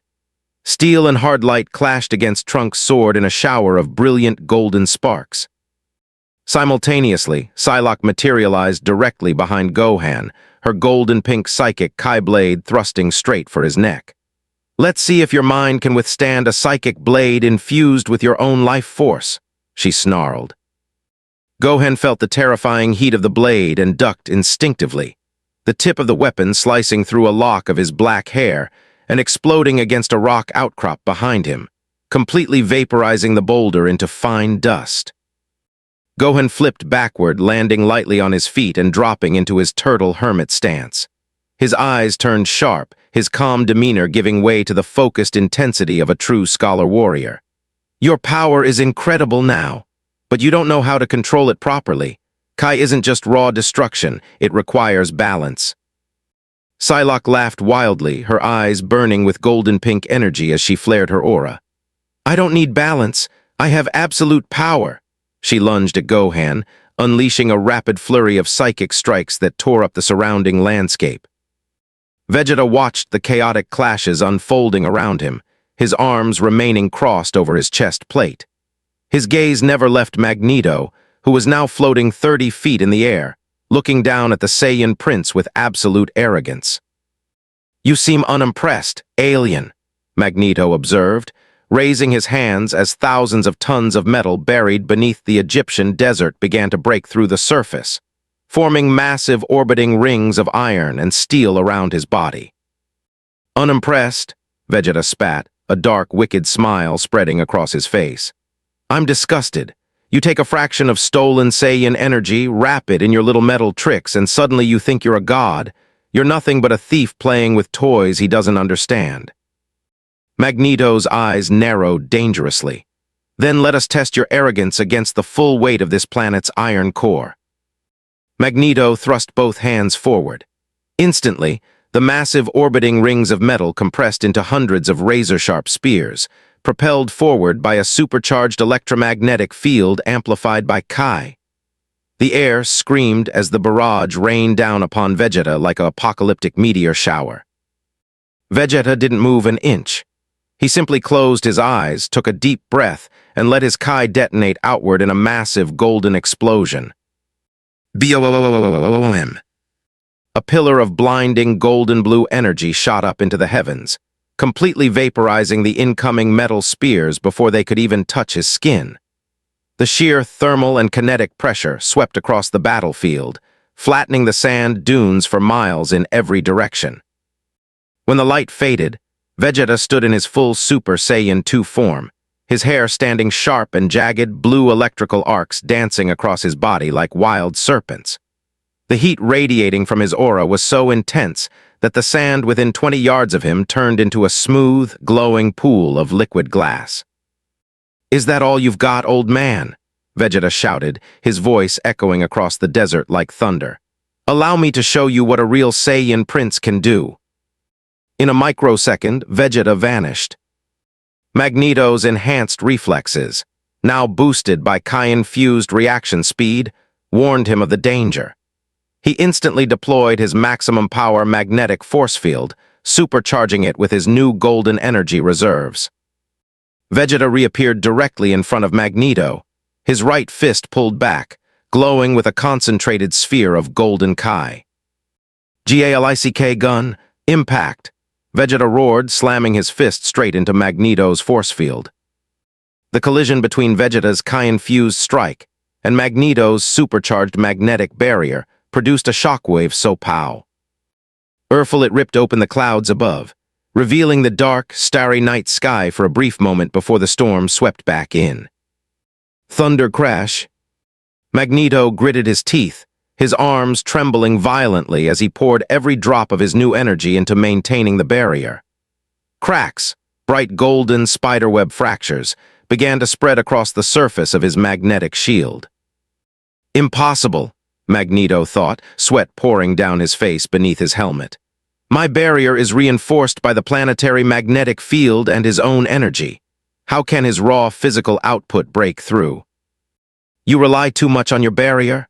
Vegeta sneered, his face inches from Magneto's behind the cracking field. "A real warrior's power comes from his spirit, not his armor." Vegeta flared his aura even further, unleashing a secondary burst of kinetic force from his palm. Boom! Magneto's force field shattered like cheap glass. The kinetic feedback blew Magneto backward through the air at incredible speed. He tumbled across the sand dunes, crashing through ancient stone ruins before slamming into the base of a secondary pyramid, embedding himself deep within the solid limestone blocks. "Eric," Cyclops yelled, watching the master of magnetism get tossed aside like a ragdoll. Vegeta hovered in midair, looking down at his hand with a cold smirk. HMPH, pathetic. He had potential with that energy, but he lacks the combat instincts to use it properly. Suddenly, the ground beneath Vegeta began to tremble violently. From the peak of the main floating obsidian pyramid, Apocalypse watched his empowered horsemen struggling against the Saiyans. His face twisted into a terrifying scowl of rage and impatience. "Useless fools!" Apocalypse's deep voice boomed across the entire region, shutting down all ongoing fights. "I gave you the power of gods, and you still grovel before these aliens." Apocalypse raised both of his massive hands toward the sky. The central crimson beam shooting out from the pyramid flared to 10 times its original size, tearing open a massive dimensional rift directly above the Giza Plateau. "If my horsemen cannot break you," Apocalypse roared, his body beginning to expand as he absorbed the overflowing raw Kai from the celestial reactors, "then Sabanur shall do it himself." Apocalypse leaped down from the peak of the pyramid. As he fell through the sky, his biomechanical body underwent a horrific, massive transformation. The celestial armor fused completely with his organic tissue, expanding his physical height to over 20 feet tall. His gray skin turned a metallic obsidian blue, and his shoulders erupted with massive bioenergy cannons that glowed with raw, stolen Saiyan Kai. He crashed onto the desert floor with the force of a meteor impact, creating a massive crater that shook the entire Nile River Valley. Goku stepped forward, wiping a speck of sweat from his forehead as he dropped his hands to his sides. He looked up at the towering, 20-foot-tall ultra-mutant form of Apocalypse and let out a soft sigh. "Well, Vegeta," Goku said, his voice completely calm as he looked over at his rival. "Looks like the main event is finally starting." Vegeta landed beside Goku, his Super Saiyan 2 aura still crackling with electrical arcs. "Stay out of my way, Kakarot," This giant freak is mine. Now, Goku smiled, a playful spark returning to his eyes despite the terrifying opponent before them. We can fight him together, besides. I don't think either of us can take him lightly anymore. Apocalypse raised his colossal, biomechanical fist, pointing it directly at Goku and Vegeta. His pupil-less eyes burned with a dark, cosmic flame that threatened to consume the entire world. Welcome to the end of your era, Saiyans, Apocalypse bellowed, his voice shaking the very foundations of reality. Today, you become the foundation of my eternal empire. The ultimate battle for Earth's survival had reached its climax.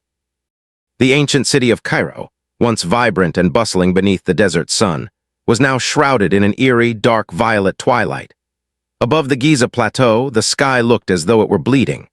Monstrous storm cells, supercharged by unnatural magnetic shifts and leaking dimensional radiation, continuously generated silent, crimson cloud-to-cloud lightning. The Nile River, miles away, churned violently as subterranean shockwaves rippled outward from the plateau, shaking the foundational bedrock of North Africa. High above the shattered landscape, the giant obsidian pyramid of En-Saba-Nur hung anchored to the earth by thick, writhing biomechanical tendrils.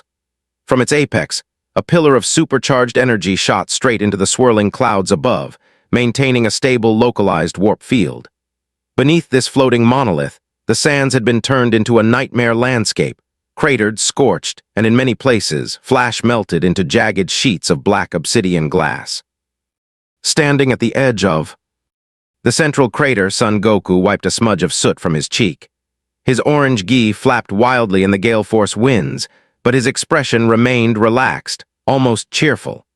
Beside him stood Vegeta, his Super Saiyan 2 aura pulsing with sharp, aggressive snaps of blue electrical arcs. Further back, Son Gohan and future Trunks stood shoulder to shoulder with the surviving X-Men, Cyclops, Jean Grey, Storm, and Wolverine, forming a defensive perimeter against the rising tide of Apocalypse's forces. Look at the city in the distance, Cyclops said, his voice tight with grim authority as he adjusted his visor. The energy feedback from that pyramid is knocking out emergency grids all the way to Alexandria. If that dimensional beam expands any further, it's going to tear the upper atmosphere apart. It won't get that far, Scott, Jean Grey replied, holding her temples as her glowing pink telepathic aura flickered around her head. I can feel the minds of the people in Cairo. They're terrified, but Apocalypse isn't focused on them right now. His attention is entirely locked onto Goku and Vegeta. Logan, Wolverine, spat onto the scorched sand, his adamantium claws extending with a sharp SNIKT. Let him focus on them all he wants. Long as I get a piece of that gray, oversized gargoyle, I don't care how big he grows. Across the smoking crater, the towering 20-foot-tall form of Apocalypse loomed like an ancient monument of war. His metallic obsidian blue skin absorbed the ambient light, while the celestial bioarm cannons mounted on his shoulders hissed with superheated steam. Behind him, the four horsemen, Magneto, Archangel, Psylocke, and Famine, regrouped, their newly acquired Kai-infused mutant aura blending with the dark atmosphere. Insignificant insects, Apocalypse's booming voice vibrated through the earth beneath their feet, shaking the dust off ancient stone ruins. You stand upon the sacred soil where human civilization was born. Today it shall be the graveyard of your outdated species. My horsemen, eradicate the X-Men, leave the Saiyans to me. With a deafening roar, the battle for Cairo exploded on all fronts simultaneously. Archangel was the first to strike. His hard-light golden wings flexed, propelling him across the crater at Mach 15. He launched a dense salvo of plasma-infused steel feathers that rained down like a carpet-bombing run upon the X-Men's position. Storm, cover, Cyclops ordered, stepping forward and opening his visor to unleash a wide-angle optic blast to intercept the airborne projectiles. Storm raised her arms to the sky, her eyes glowing solid white. Gales of the Nile, answer my command. A sudden, ferocious updraft of freezing wind swirled around Cyclops' optic beam, creating a chaotic vortex of fire and ice that detonated Archangel's plasma feathers in midair, illuminating the dark sky in a series of blinding orange explosions. "I've got the wing, boy," future Trunks declared. He transformed into a Super Saiyan in a flash of golden light, his broadsword gleaming as he rocketed into the sky to engage Archangel in a high-speed dogfight. Metallic clashes echoed like thunderbolts across the desert as Trunks's Kai-infused blade collided repeatedly with Archangel's hard-light wings. Simultaneously, Psylocke leapt over the rising smoke. Her psychic katana expanded into a 10-foot blade of crackling golden-pink energy. "You won't escape me this time, Son Gohan," she snarled, thrusting her weapon straight toward Gohan's chest. Gohan sidestepped with effortless grace, his eyes calm and focused. "I told you before, I don't want to fight you. You're letting Apocalypse's stolen power cloud your mind." "My mind has never been clearer," Psylocke countered, spinning on her heel to unleash a deadly sweeping kick empowered by telekinetic pressure. Gohan caught her ankle with one hand, absorbing the kinetic shockwave without flinching. With a gentle yet firm push, he sent her skidding back 30 yards across the glass-covered sand. "Then I'll just have to knock some sense back into you." Gohan dropped into his turtle hermit fighting stance, his own aura bursting forth in a clean, blinding white light as he prepared to neutralize her without inflicting lethal harm. Meanwhile, Famine unleashed a sweeping wave of dark, bioenergetic decay across the ground, targeting Logan and Jean Grey. The sands withered into fine black powder wherever the wave touched. "Jean, shield us," Logan barked, lunging through the decaying mist. Jean Grey raised a telekinetic barrier, deflecting the corrosive energy while Logan closed the distance, slicing through Famine's bioarmor with a brutal crosscut of his adamantium claws. While the X-Men and Young Saiyans engaged the Horsemen across the perimeter, the central crater belonged entirely to Goku, Vegeta, and Apocalypse. Apocalypse stepped forward, his massive biomechanical boots cracking the obsidian floor beneath him. He raised both of his mounted celestial cannons, charging them with the stolen Kai harvested from the previous clashes. The twin muzzles glowed with a sickening, unstable purple and gold light. "You speak so proudly of your warrior race," Apocalypse taunted, his voice echoing with cold, mechanical superiority. "Yet you are nothing more than biological raw material waiting to be molded by my genius. Let us see if your flesh can withstand the very power I ripped from your spirit." BOOOOOM'd. Two massive streams of supercharged plasma erupted from Apocalypse's shoulder cannons, tearing through the atmosphere at near-light speed. The kinetic force of the blast created a vacuum pressure wave that completely flattened the surrounding stone pillars. "Vegeta left," Goku called out. "Don't command me, Kakarot," Vegeta snapped back. Neither Saiyan attempted to block. Goku used instant transmission, vanishing a split second before the beam hit his position. Vegeta kicked off the ground with explosive force, ascending vertically into the air as the twin plasma streams slammed into the desert behind them, detonating in a massive mushroom cloud of purple fire that shook the city of Cairo miles away. Goku materialized in midair directly in front of Apocalypse's face. His hair flared golden as he kicked his Super Saiyan state into high gear. "Kamehameha, triple speed," Goku yelled, firing a rapid-fire point-blank Kai blast straight into Apocalypse's chest plate. Thud, thud, thud. The golden energy blast struck Apocalypse's chest in rapid succession, forcing the 20-foot giant to take 3 heavy steps backward.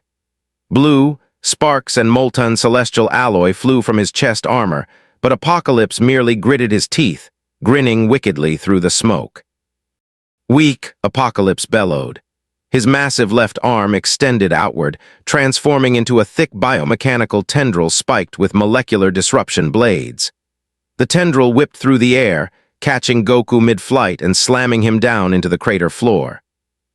Goku crashed into the ground, but rolled with the impact and bounced back onto his feet, his Super Saiyan aura flickering. Man, his body adapts to kinetic impacts instantly. It's like punching a wall that gets harder every time you hit it. "Because you're soft, Kakarot," Vegeta's voice roared from above. Vegeta descended from the sky like a falling star, surrounded by the crackling blue lightning of Super Saiyan 2. He pulled his right fist back, concentrating his Kai into a dense, shining sphere at his knuckles. Die, you bloated freak! Big Bang attack! Vegeta fired the condensed sphere of golden energy straight at Apocalypse's face. The Big Bang attack struck Apocalypse squarely in the face. A blinding white explosion consumed the upper half of the ancient mutant's body, illuminating the entire Giza plateau in a brilliant flash of thermal energy. The shockwave blew away the rising dust clouds, leaving a crater within a crater. Vegeta landed lightly on a jagged rock outcrop, his arms crossed over his chest plate, a confident smirk playing on his lips. HMPH, that should teach him to respect Saiyan elite power. Vegeta, look out, Goku shouted, his eyes widening. From the heart of the fiery explosion, Apocalypse's deep, mocking laughter echoed once more. As the smoke cleared, the X-Men and Saiyans watched in utter disbelief as the damage to Apocalypse's face began to heal at an unnatural speed. The shattered celestial alloy reformed, and the liquid metal on his skin smoothed over like cooling mercury. Even worse, the purple conduits running along Apocalypse's arms were now glowing brighter than ever before, absorbing the ambient heat and Kai from Vegeta's Big Bang attack. Magnificent, Apocalypse murmured, wiping a drop of molten alloy from his chin. Your energy is intoxicating, Saiyan Prince. The more damage you attempt to inflict, the more fuel you provide to my celestial bioreactors. Vegeta's smile completely vanished, his brow furrowed in genuine rage. What? He absorbed my Big Bang attack. It's his armor, Jean Grey yelled telepathically to Goku and Vegeta. I can see inside his suit using my mind. His celestial technology uses a molecular converter. It takes any high-density energy attack, Kai, plasma, or kinetic impact, and converts it directly into raw physical mass and regeneration fuel. Apocalypse raised his arms, and the ground beneath Cairo began to rumble once more. She speaks the truth. Every strike you land, every blast you fire only hastens your own demise. You cannot defeat a being who feeds upon the very essence of your strength.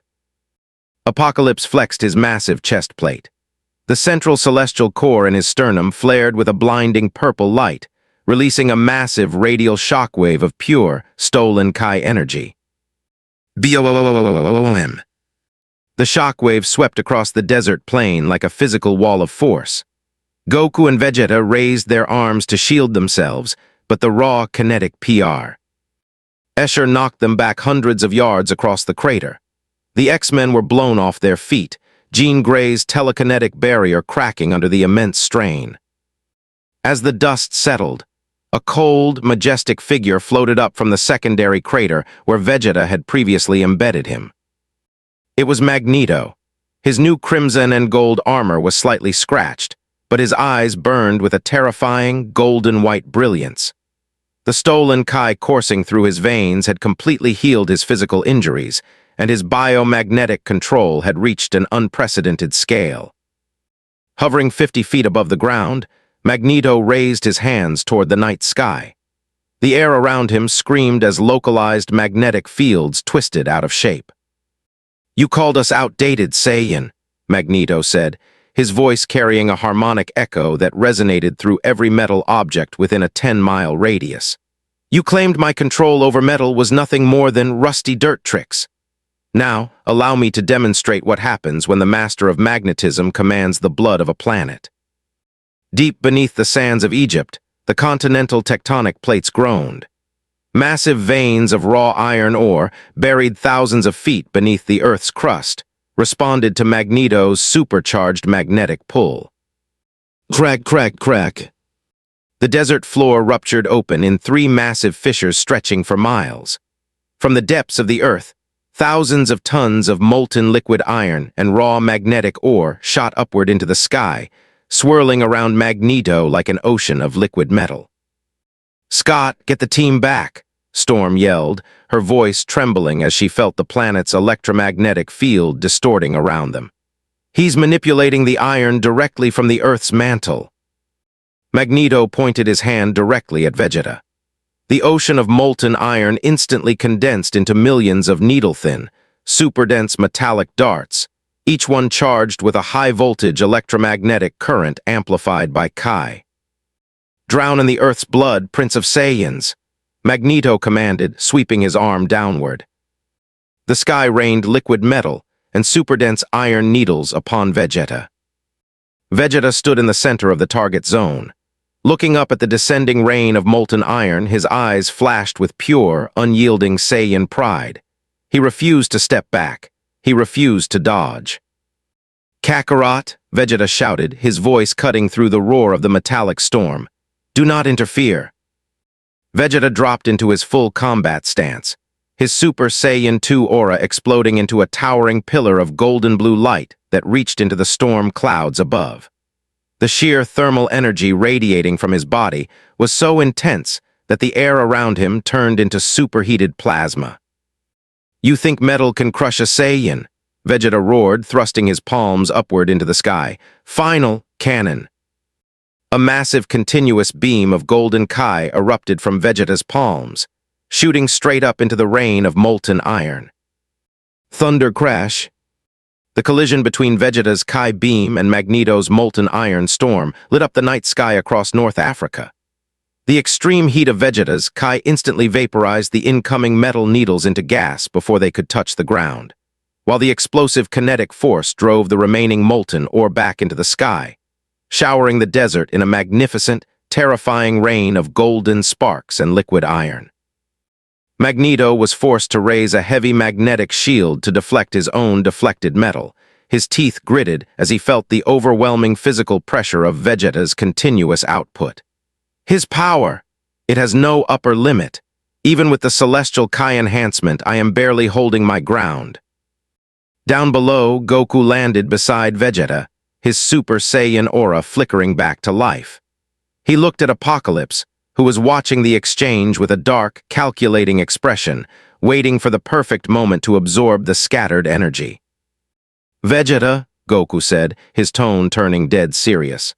"We can't keep firing big blasts at him. That giant guy's suit is absorbing the energy we leak during our attacks. Every time we power up, his core gets stronger." Vegeta growled, wiping sweat from his brow, though his golden aura remained steady. "I know that, Kakarot, but physical hits aren't doing enough damage either before his regeneration kicks in." Goku looked over at Gohan, Trunks, and the X-Men, who were holding off the remaining horsemen with everything they had. Then he looked back at Apocalypse. "Then we need to hit him with something so fast, so precise, and so powerful that his suit doesn't have time to process the absorption," Goku said, his eyes narrowing. "We need to go beyond standard Super Saiyan." High above the battlefield, inside the floating obsidian pyramid, Jean Grey's telepathic mind suddenly made contact with the ancient alien computer core embedded within Apocalypse's throne room. While the physical fight raged below, Jean had quietly maintained a psychic link, arching for a flaw in the celestial technology. But as her mind probed deeper into the alien network, she encountered something far worse than mechanical code. Deep within the core, Apocalypse had set up an automated failsafe protocol. If his physical form was ever brought to the brink of destruction, the pyramid's main energy pillar would immediately detonate, releasing the harvested Saiyan Kai and celestial mutagen in a global atmospheric shockwave. It would rewrite the DNA of every living organism on Earth simultaneously, killing billions of humans, and mutating the survivors into mindless, feral war slaves under his direct psychic control. No, Jean thought, her physical body on the desert floor trembling violently. He isn't just trying to conquer the world. He's prepared to destroy it if he loses. Suddenly, deep within Jean's subconscious mind, a slumbering, cosmic entity began to stir. A faint, fiery golden bird, a cosmic aura of infinite creation and destruction, flickered behind her eyes. The strain of holding back the psychic feedback from Apocalypse's machine was awakening the dormant force sleeping inside her. "Scott," Jean's voice echoed telepathically across the entire battlefield, striking the minds of X-Men and Saiyans alike. "We cannot let HIM fully activate that pyramid. If IT detonates, the entire planet is lost." Goku and Vegeta turned their heads toward Jean, sensing the sudden, terrifying shift in her internal energy. Apocalypse, standing 20 feet tall in the center of the crater, threw his head back and let out a triumphant, dark laugh that shook the pyramids. "It is too late, telepath," Apocalypse bellowed, raising his hand as the central energy pillar on his pyramid flared with a blinding, apocalyptic crimson light. "The harvest is complete. The transformation of Earth begins now." The ultimate crisis had arrived. The Saiyans and X-Men were out of time, and the battle at Cairo had reached its point of no return. The crimson pillar shooting from the apex of the obsidian pyramid thickened, turning the swirling sky above Cairo into a boiling sea of purple plasma. The ground vibrated with a continuous, low-frequency hum that vibrated inside the chest cavity of every warrior on the battlefield. Goku stood on a ridge of fused obsidian glass, his golden Super Saiyan aura flickering smoothly around him. His eyes, normally cheerful and lighthearted, were locked onto Apocalypse with absolute focus. Beside him, Vegeta's boots hovered an inch off the ground, surrounded by the violent electrical discharges of Super Saiyan 2. "Kakarot," Vegeta spoke, his voice low and laced with cold anger. "Did you hear that psychic woman? This oversized fossil has rigged his flying rock to detonate if we push him too far." "Yeah, I heard her," Goku replied, dropping his arms to his sides. "And I felt his armor work too. Every time we throw a Kai blast, those purple conduits on his shoulders absorb the excess leakage and convert it into physical mass. It's like fighting a sponge that gets bigger every time you try to drown it." "Then we stop feeding him," Vegeta sneered, his golden aura suddenly compressing. Instead of flaring outward in a massive inferno, Vegeta pulled his Kai tightly inward, coating his body in a dense, shimmering shell of golden light no thicker than an inch. "No wild energy blasts. No wasted Kai leakage. We crush him with pure, concentrated physical force before his suit's molecular converter can calculate the impact frequency." "Controlled Kai density. Good idea, Vegeta." Goku smiled, mimicking his rival's technique. His golden aura collapsed inward, wrapping closely around his orange gi like a second skin. "Gohan, Trunks!" Goku called out over his shoulder. 50 yards away, Gohan knocked Psylocke's psychic blade aside with a precise forearm block, while Trunks used his sword hilt to drive Archangel back into the sand. "Dad," Gohan called back, keeping his stance firm. "Keep the horsemen away from the pyramid's base," Goku ordered. "Scott and Jean need a clear path to get inside and stop that core from detonating." Cyclops stepped up beside Gohan, his hand resting on his visor, his jaw set in firm resolve. "You heard him, X-Men.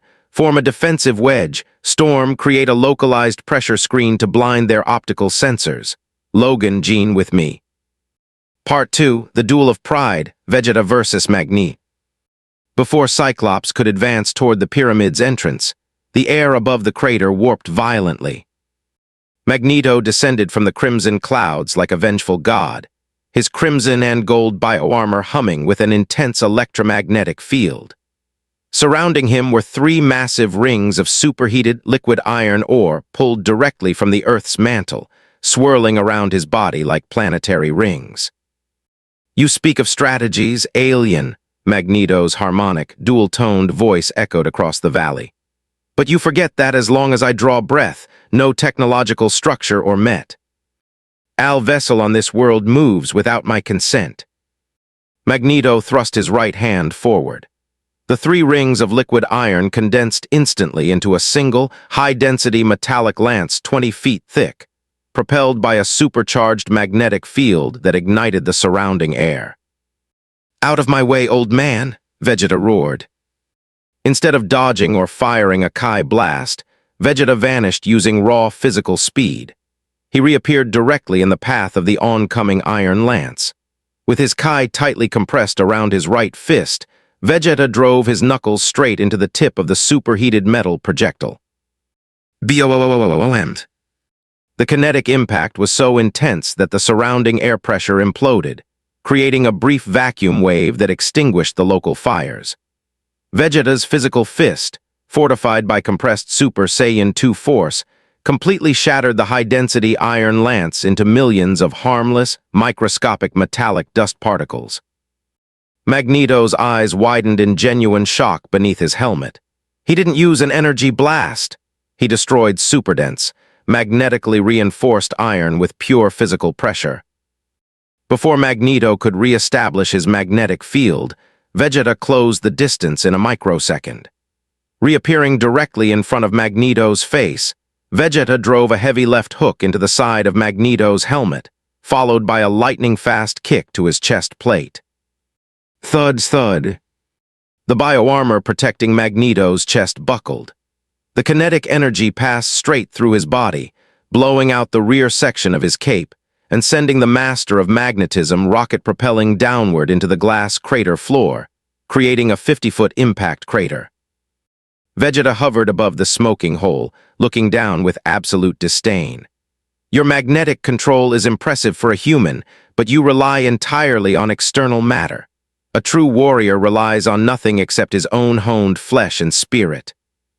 Part 3, Goku's Precision Strike. While Vegeta dealt with Magneto, Goku targeted Apocalypse directly.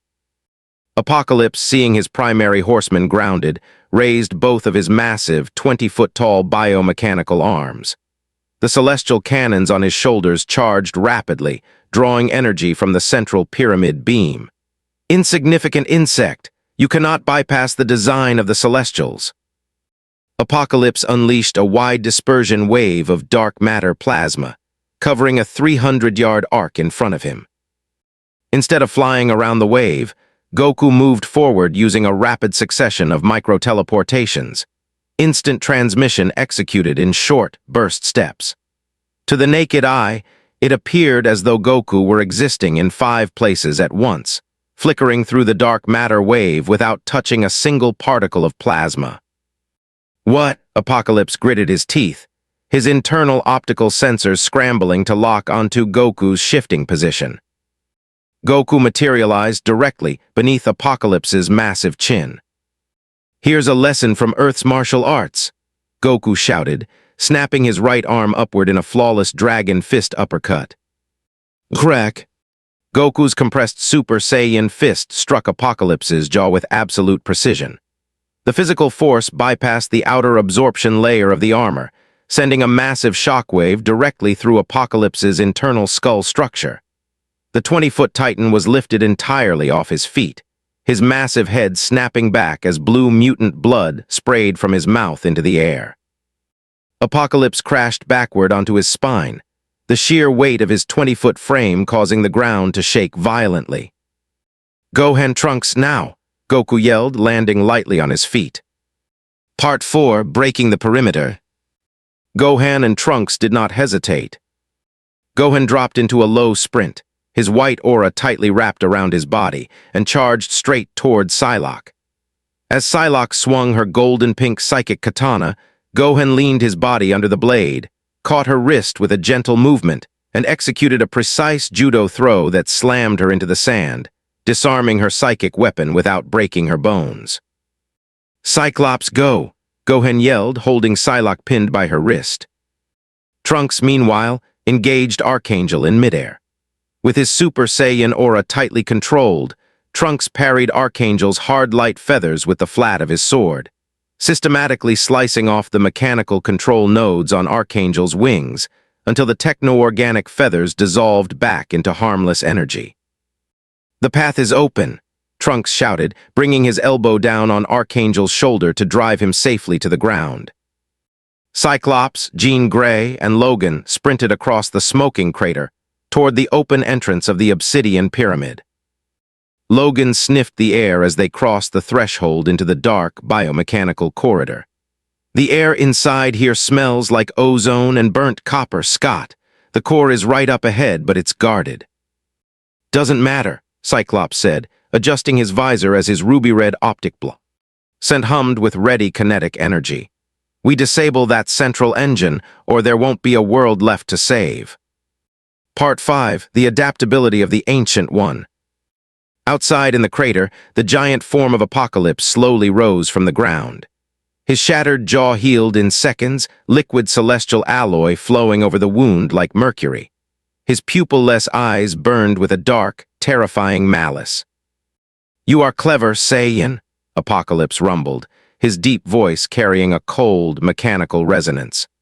You recognized the energy absorption limits of my outer plating and shifted to localized physical impact, but you underestimate the depth of celestial engineering.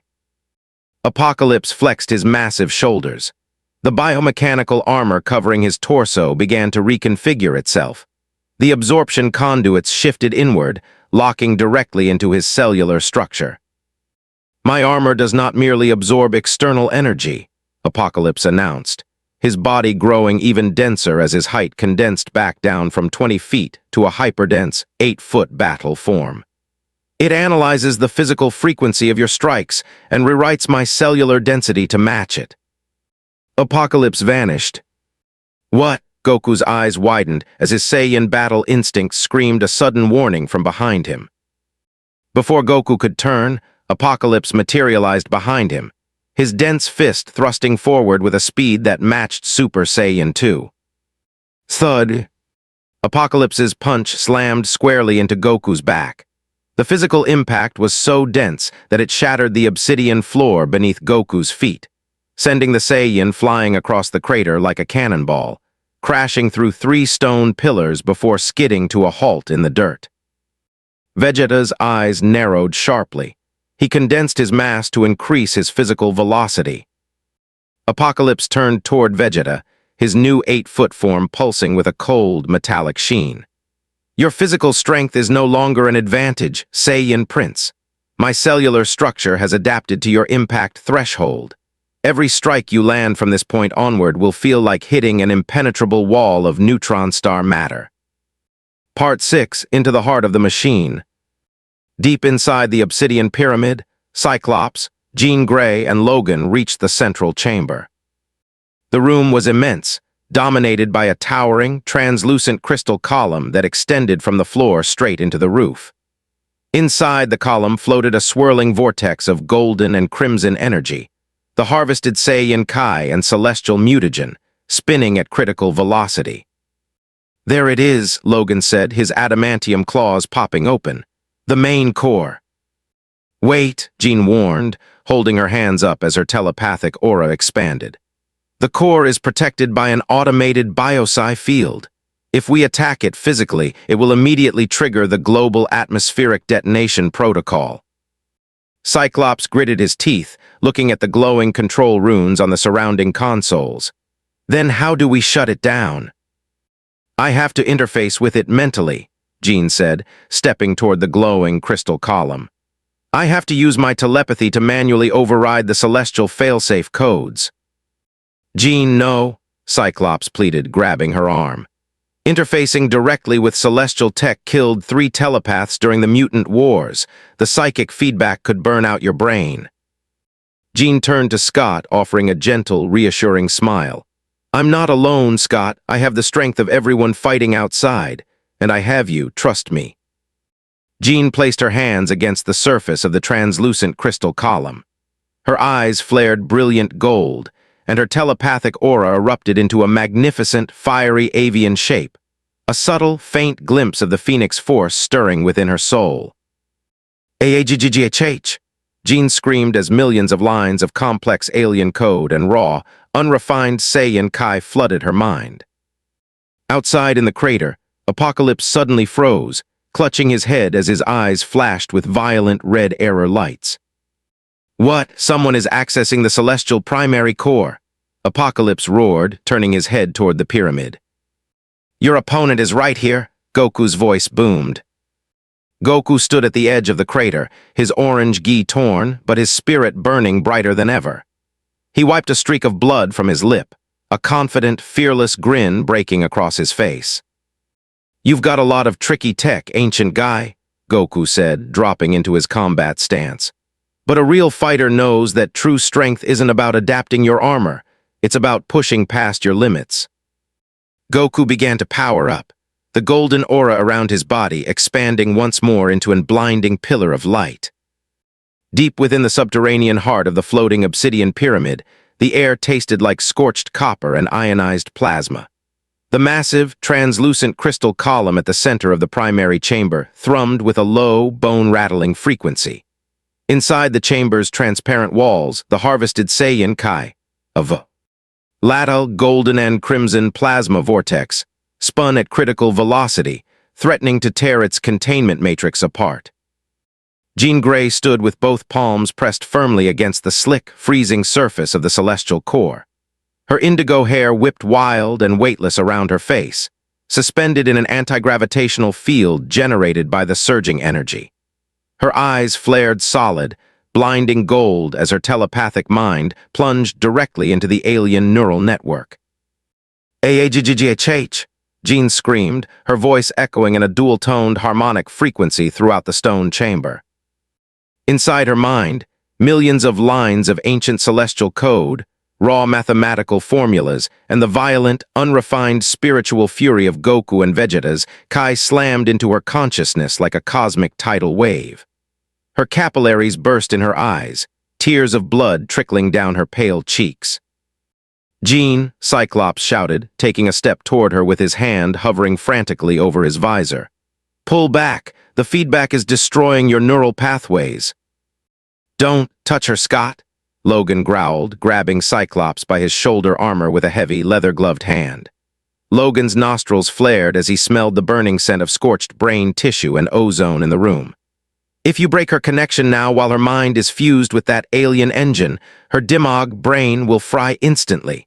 She's holding the failsafe trigger with pure willpower." Inside the psychic realm, Jean's consciousness floated over a vast, infinite ocean of dark purple alien circuitry. Above her loomed the massive, psychic projection of En-Sabah-Nur, a towering, multi-faced visage made of cold, unfeeling stone and biomechanical steel. "Foolish child of Earth," Apocalypse's psychic projection rumbled, his voice crashing over her mind like thunder. "You attempt to rewrite the architecture of the Celestials with the frail mind of a mortal mutant. You are a worm attempting to alter the trajectory of a star." A massive psychic tendril of pure, telepathic suppression whipped out from the core, slamming directly into Jean's astral form. Outside, in the physical room, Jean's back arched violently. A radial shockwave of crimson and purple telekinetic energy erupted from her body, blowing Cyclops and Logan off their feet. Cyclops slammed into the reinforced stone wall, his visor sliding off his face in the impact. BOOMs. A continuous, uncontrolled optic blast erupted from Scott Summers' exposed eyes, tearing through the ceiling of the pyramid and shooting straight up into the dark sky above Cairo like a beacon of red destruction. Part 2, The Fall of Cyclops and the Strategic Defeat.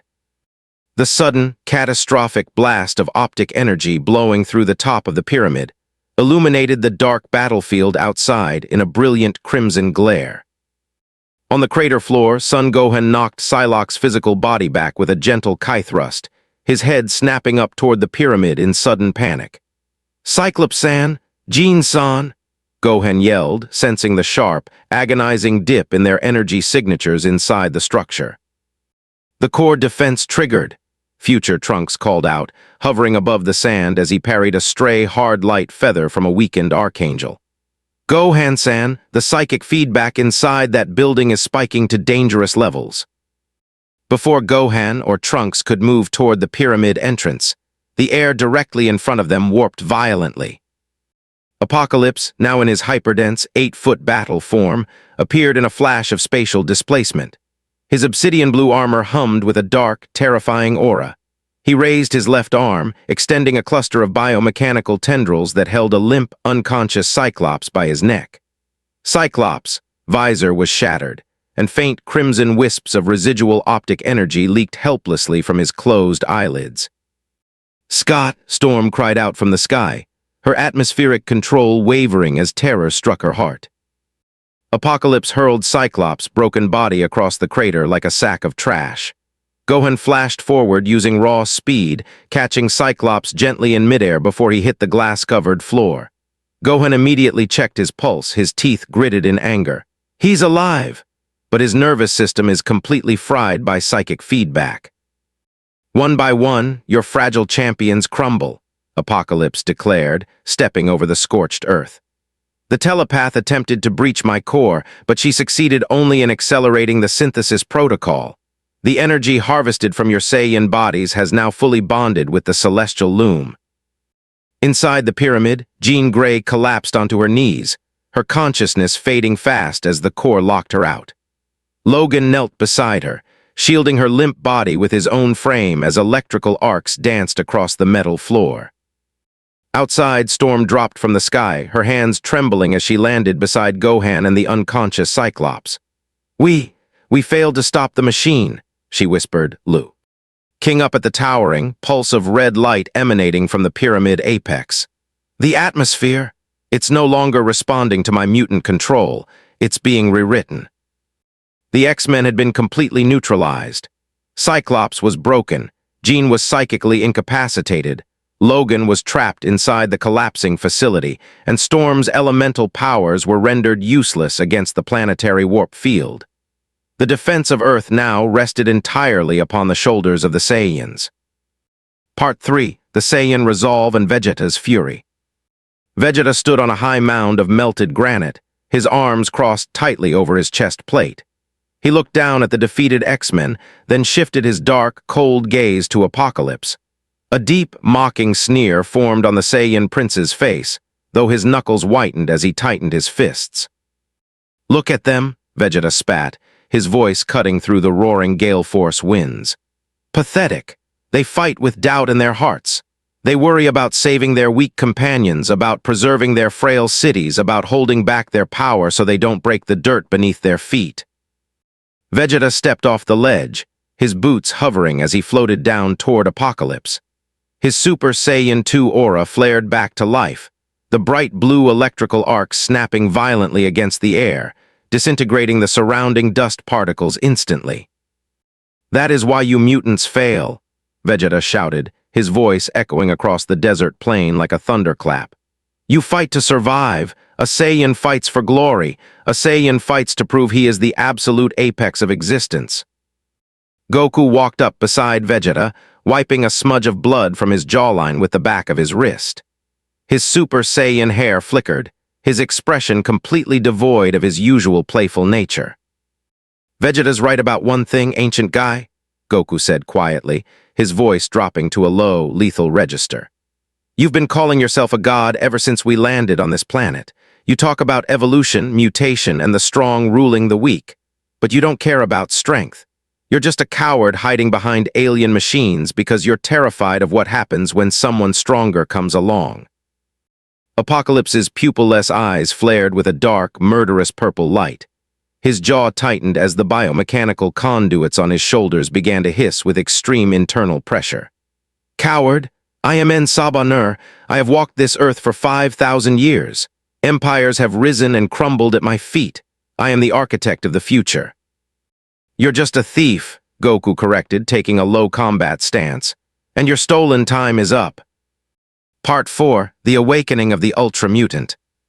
Apocalypse threw his arms toward the dark heavens and let out a roar that shattered every remaining piece of ancient stone within a 2-mile radius. Celestial harvest, maximum synthesis. The pillar of crimson and golden energy shooting from the top of the pyramid suddenly reversed its direction. Instead of shooting into the sky, the entire column of raw, harvested Saiyan Kai and celestial mutagen collapsed inward, plunging straight down through the ceiling of the pyramid and pouring directly into Apocalypse's physical body. "AARGHHH!" Apocalypse bellowed as thousands of megawatts of pure, concentrated energy flooded his cellular structure. The sheer pressure of the energy transfer created a massive gravitational implosion. The ground beneath Apocalypse sank 50 feet into the earth, forming a perfectly smooth, hemispherical crater. The air around him turned into superheated plasma, turning the sand within hundreds of yards into a boiling lake of glowing yellow glass. Goku and Vegeta were forced to cross their arms, their Super Saiyan 2 auras flaring to maximum to anchor themselves against the blinding, hurricane-force energy shockwaves radiating from the center of the implosion. "Dad," Gohan yelled, using his body to shield Storm and the unconscious Cyclops from the flying debris. "His Kai signature. It's multiplying exponentially. It's not just technology anymore. His body is actively producing Kai." Future Trunks drew his sword, his eyes wide with horror as he monitored the rising power scale. He bypassed the absorption conduits. The celestial loom rewrote his own DNA. He's synthesizing Saiyan biology directly into his mutant gene. When the blinding light finally began to recede, the figure standing in the center of the molten glass crater was no longer a biomechanical giant, nor was he an 8-foot armored warrior. Apocalypse had transformed into his ultra-mutant form. His physical body had shrunk down to a sleek, terrifying 7-foot frame. His skin was no longer metallic gray, but a deep, shimmering obsidian black that seemed to absorb all light around it. His biomechanical armor had fused completely with his organic tissue, forming a biological exoskeleton armor that pulsed with glowing golden veins. A majestic, fiery aura, a Hideo. S-hybrid of golden Saiyan Kai and dark purple mutant energy, roared around his body like an inferno. Slowly, Apocalypse opened his eyes. They were no longer white or purple. They were glowing solid, radiant gold, crackling with pure, unadulterated Kai. Part 5, The Test of the New God. Apocalypse looked down at his obsidian hands, flexing his long, claws-like fingers.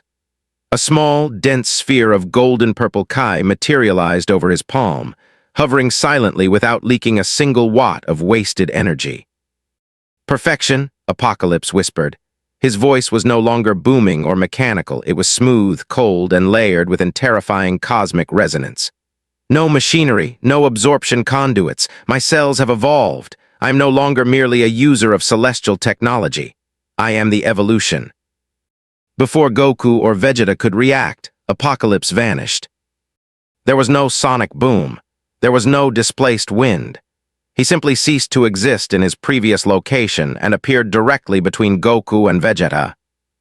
Goku's Saiyan battle instinct screamed in terror, a reaction he hadn't felt since facing Lord Beerus. Goku snapped his head to the side, but Apocalypse's golden-black hand was already moving. Thud! Apocalypse caught Goku by his throat with his left hand, while his right palm struck Vegeta squarely in the chest plate. BOOOOOOOM'd. The kinetic impact on Vegeta was catastrophic. The entire front plate of Vegeta's Saiyan armor shattered into 1,000 plastican metal splinters. Vegeta spat a mouth full of blood as the physical force passed straight through his lungs, sending the Saiyan prince flying across the desert at Mach 30, crashing through 2 mountain ridges miles away before burying himself in the bedrock. Vegeta, Goku choked out, trying to raise his arms to break Apocalypse's grip on his neck. Goku flared his Super Saiyan 2 aura to its absolute limit, unleashing a point-blank Kai barrage straight into Apocalypse's face. Bang, bang, bang. The golden Kai blast struck Apocalypse's cheek point-blank, but the Ultra-Mutant didn't even tilt his head. His new obsidian bioskin absorbed the kinetic and thermal impact instantly, converting Goku's Kai into raw physical stability. Apocalypse looked into Goku's golden eyes with a cold, victorious smile. Your power is magnificent, Son Goku. It truly is, but in my hands, it is absolute. Apocalypse raised his right fist, supercharging his knuckles with a dense layer of dark golden Kai. He brought his fist down straight into Goku's stomach. Thud crack. Goku's eyes bulged in agony as the air was completely driven from his lungs. The Super Saiyan golden light around his body flickered violently and extinguished, reverting Goku back to his base form. Apocalypse released his grip, allowing Goku's limp, gasping body to fall onto the scorched glass floor of the crater. Part 6, Despair on the Egyptian Sands. Silence fell over the Giza Plateau. The howling wind had died down, replaced only by the crackling sound of cooling obsidian glass and the faint hum of Apocalypse's dark golden aura. On the edge of the crater, Gohan stood frozen, his breath hitching in his throat. His father, the man who had defeated Frieza, Cell, and stood against gods, was lying motionless on the ground, his Super Saiyan form completely stripped away in a single strike. "Baba," Gohan whispered, his voice trembling uncontrollably. Future Trunks' broadsword slipped from his numb fingers, clattering onto the hard glass surface. This is impossible. He defeated Super Saiyan 2 in less than 5 seconds. Storm fell to her knees beside the broken X-Men, tears streaming down her face as she looked at the towering, dark golden god standing in the center of the wasteland. Is there no one left, no power on Earth or beyond, that can stop this monster? Apocalypse turned slowly, his golden eyes sweeping over the surviving heroes like an executioner selecting his next victim. He raised his hand, pointing his obsidian finger directly at Gohan and Trunks. Your guardians have fallen, Apocalypse declared, his voice echoing across the silent desert. Your timeline ends here. Surrender your flesh or be erased from history. Deep beneath the rubble of the shattered mountain ridge miles away, a sudden, terrifying shift occurred. The pile of boulders began to hum with a low, vibrating frequency. The rock didn't explode outward, it melted instantly into glowing red lava. A cold, dark, and terrifyingly calm voice echoed through the distant dust clouds, carried by a power that defied the very concept of mortality. You dare lay your filthy hands on Kakarot before me. The sky above Cairo turned from purple to a deep, divine crimson, as an ancient, prideful god began to awaken. The silence over the Giza plateau was heavy, suffocating, and absolute. The constant, thundering crackle of crimson lightning that had torn through the sky for hours suddenly died, leaving behind an unnatural vacuum. The superheated desert wind ceased to blow, freezing the rising plumes of black smoke into motionless pillars against the bruised purple horizon. In the center of the vast obsidian crater, Apocalypse, now transformed into his sleek, 7-foot ultra-mutant form, stood motionless. His deep black bioarmor absorbed the ambient starlight, while glowing golden veins pulsed rhythmically across his chest and shoulders. He looked down at his right palm, flexing his long, claw-like fingers. The stolen Saiyan Kai flowing through his newly rewritten genetic pathways felt smooth, boundless, and utterly controllable. Beside his boots lay Son Goku, stripped of his golden Super Saiyan aura, his orange gi shredded and his breathing shallow. Across the perimeter, the surviving X-Men were broken. Cyclops lay unconscious, his optic blast spent. Jean Grey was psychically paralyzed. Storm knelt in the sand, her atmospheric control shattered. And Logan stood guard over their fallen, his adamantium claws trembling with rare, unadulterated fatigue. A pitiable sight, Apocalypse murmured, his smooth, resonant voice carrying a terrifying weight that echoed across the dead silence of the desert. You claimed to be protectors of this realm. You spoke of pride, of limits, of breaking through boundaries. Yet here you lie, the foundation stones of my new world order. Future Trunks dropped to one knee beside Gohan, his knuckles white as he reached for his fallen broadsword. Gohan-san? Trunks whispered, his voice shaking with a dread he hadn't felt since the days of the androids in his ruined future. His Kai. It isn't just high anymore, it's stable. He isn't leaking a single watt of energy. His body is holding that stolen power with zero strain. Gohan didn't answer immediately. His dark eyes were fixed on his father's motionless body, his teeth gritted so tightly that blood trickled from his lower lip. He shut down Baba's Super Saiyan 2 in one strike? That wasn't just physical force, Trunks. His body neutralizes Kai frequency on contact. Apocalypse slowly raised his right arm, extending a single obsidian finger toward Gohan and Trunks. A tiny, high-density sphere of golden-purple energy formed at the tip, a sphere no larger than a marble, yet radiating enough gravitational pressure to cause the obsidian glass floor beneath his boots to spiderweb with deep fissures. Your existence is an anomaly, Apocalypse declared coldly. It is time to erase the remnants of your timeline. Before the sphere could detonate, a sudden microscopic vibration rippled through the Earth's crust. It did not begin as an earthquake. It began as a frequency, a sound so low and resonant that it passed through the stone, through the glass, and directly into the inner ear of every living being within 100 miles. Part 2, the eruption from the ridge. Miles away to the west, where the rocky mountain ridges met the desert waste, the pile of shattered granite boulders beneath which Vegeta had been buried began to glow. It was not the bright, harsh yellow of Super Saiyan, nor was it the volatile purple of Apocalypse's mutated Kai. It was a deep, radiant, incandescent crimson, a color like cooling magma or the heart of a dying star. The thousands of tons of solid rock covering the Saiyan prince did not explode outward in a chaotic shower of debris. Instead, the stone instantly liquefied. Rocks, granite slabs, and iron-dense earth turned into a smooth, bubbling pool of bright orange lava, evaporating into white steam the moment it touched the air. Apocalypse paused, his golden eyes narrowing slightly as he turned his head toward the west. HMPH, still breathing. The resilience of your biological structure is remarkable, Saiyan Prince, but persistence in the face of absolute evolution is merely foolishness. From the center of the molten lava pool, a figure slowly rose into the air. Vegeta hung suspended in the night sky, his boots dripping with liquid stone. His battle armor's chest plate was entirely destroyed, revealing his muscular torso covered in bloody scratches and dark bruises. His head hung low, his dark, spiky hair casting a shadow over his face. "Kakarot," Vegeta's voice spoke. It was not a roar. It was a low, terrifyingly calm murmur that somehow carried across miles of desert air, sounding as if he were standing directly beside Apocalypse's ear. Goku, lying in the crater floor, shifted slightly, his bruised eyelids fluttering open. "V Vegeta," Goku wheezed, coughing up a small trace of blood. "Don't! His new form, it absorbs standard Kai." "Shut up, Kakarot," Vegeta commanded coldly, his voice devoid of all emotion. "You let a low-class, artificially constructed mutant knock you out of Super Saiyan 2. You have disgraced our heritage." Vegeta slowly lifted his head. His eyes were not black, nor were they the teal blue of a Super Saiyan.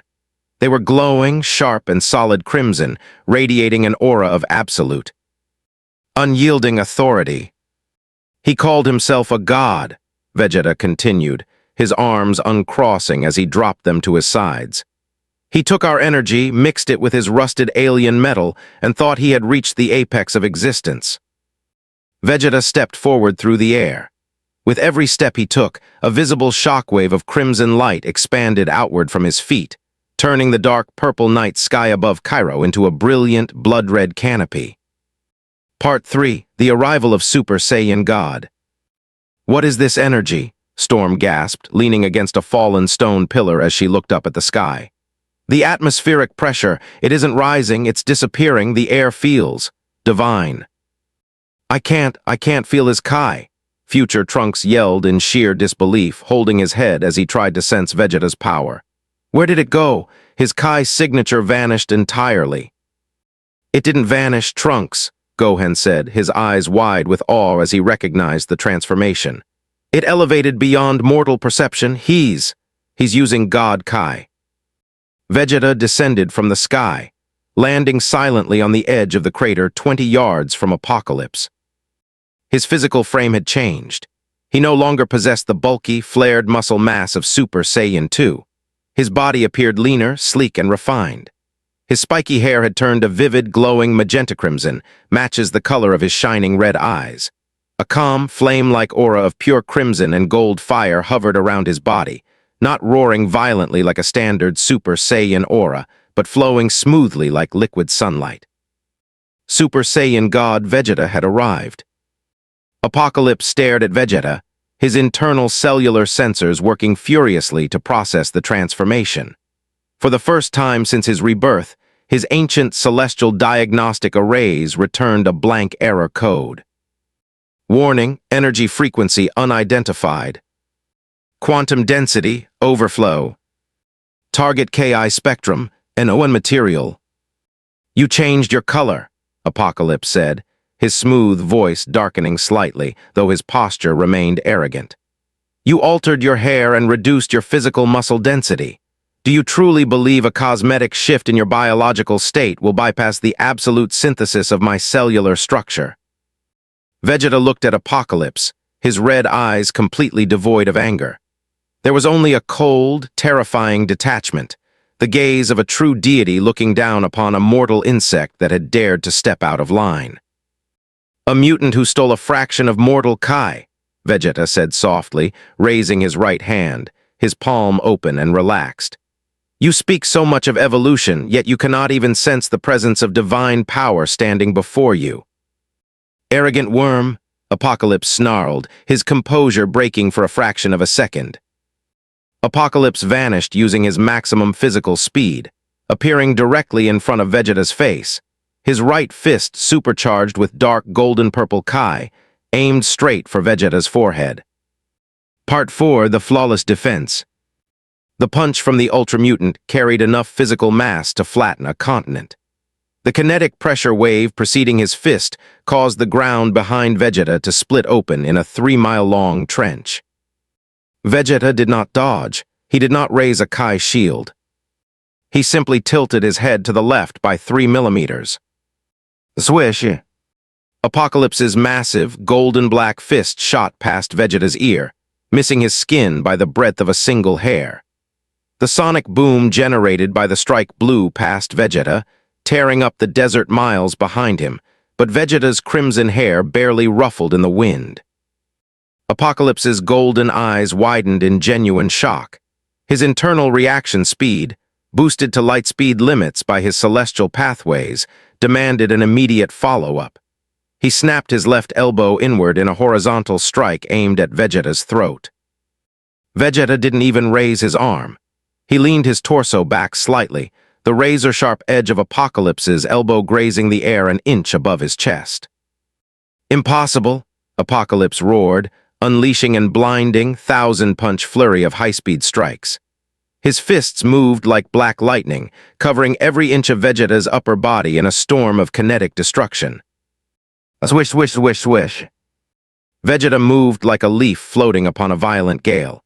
With absolute, effortless precision, Super Saiyan God Vegeta dodged every single strike using the minimal amount of physical movement required. He didn't waste an ounce of energy. His red eyes tracked every micromuscle twitch in Apocalypse's body before the strikes were even initiated. "Is this the extent of your absolute evolution?" Vegeta asked, his voice calm as he casually sidestepped a crushing overhead hammer fist that shattered the glass floor beneath them. "Die!" Apocalypse screamed, his hands glowing blinding gold as he point-blank detonated a massive radial Kai blast directly into Vegeta's face.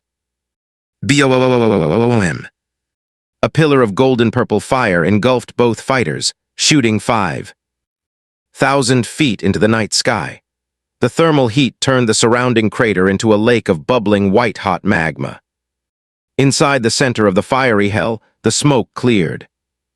Vegeta was standing in the middle of the flames, his right hand extended forward, holding Apocalypse's right wrist in an iron grip. The flame-like crimson aura of God Kai hovered around Vegeta, completely untouched, unburned, and unbothered by the explosion. Apocalypse stared at his captured wrist, his internal cellular network screaming in agony as the divine crimson fire surrounding Vegeta's skin began to burn away his bioarmor on contact. Your energy," Apocalypse gasped, his smooth voice cracking with genuine horror. "My cells, they cannot absorb it. It's burning my molecular converters." "Of course they can't absorb it, you ignorant beast," Vegeta sneered, his red eyes flashing with lethal intent. "Mortal technology cannot convert the power of a god." Part 5, the divine punishment.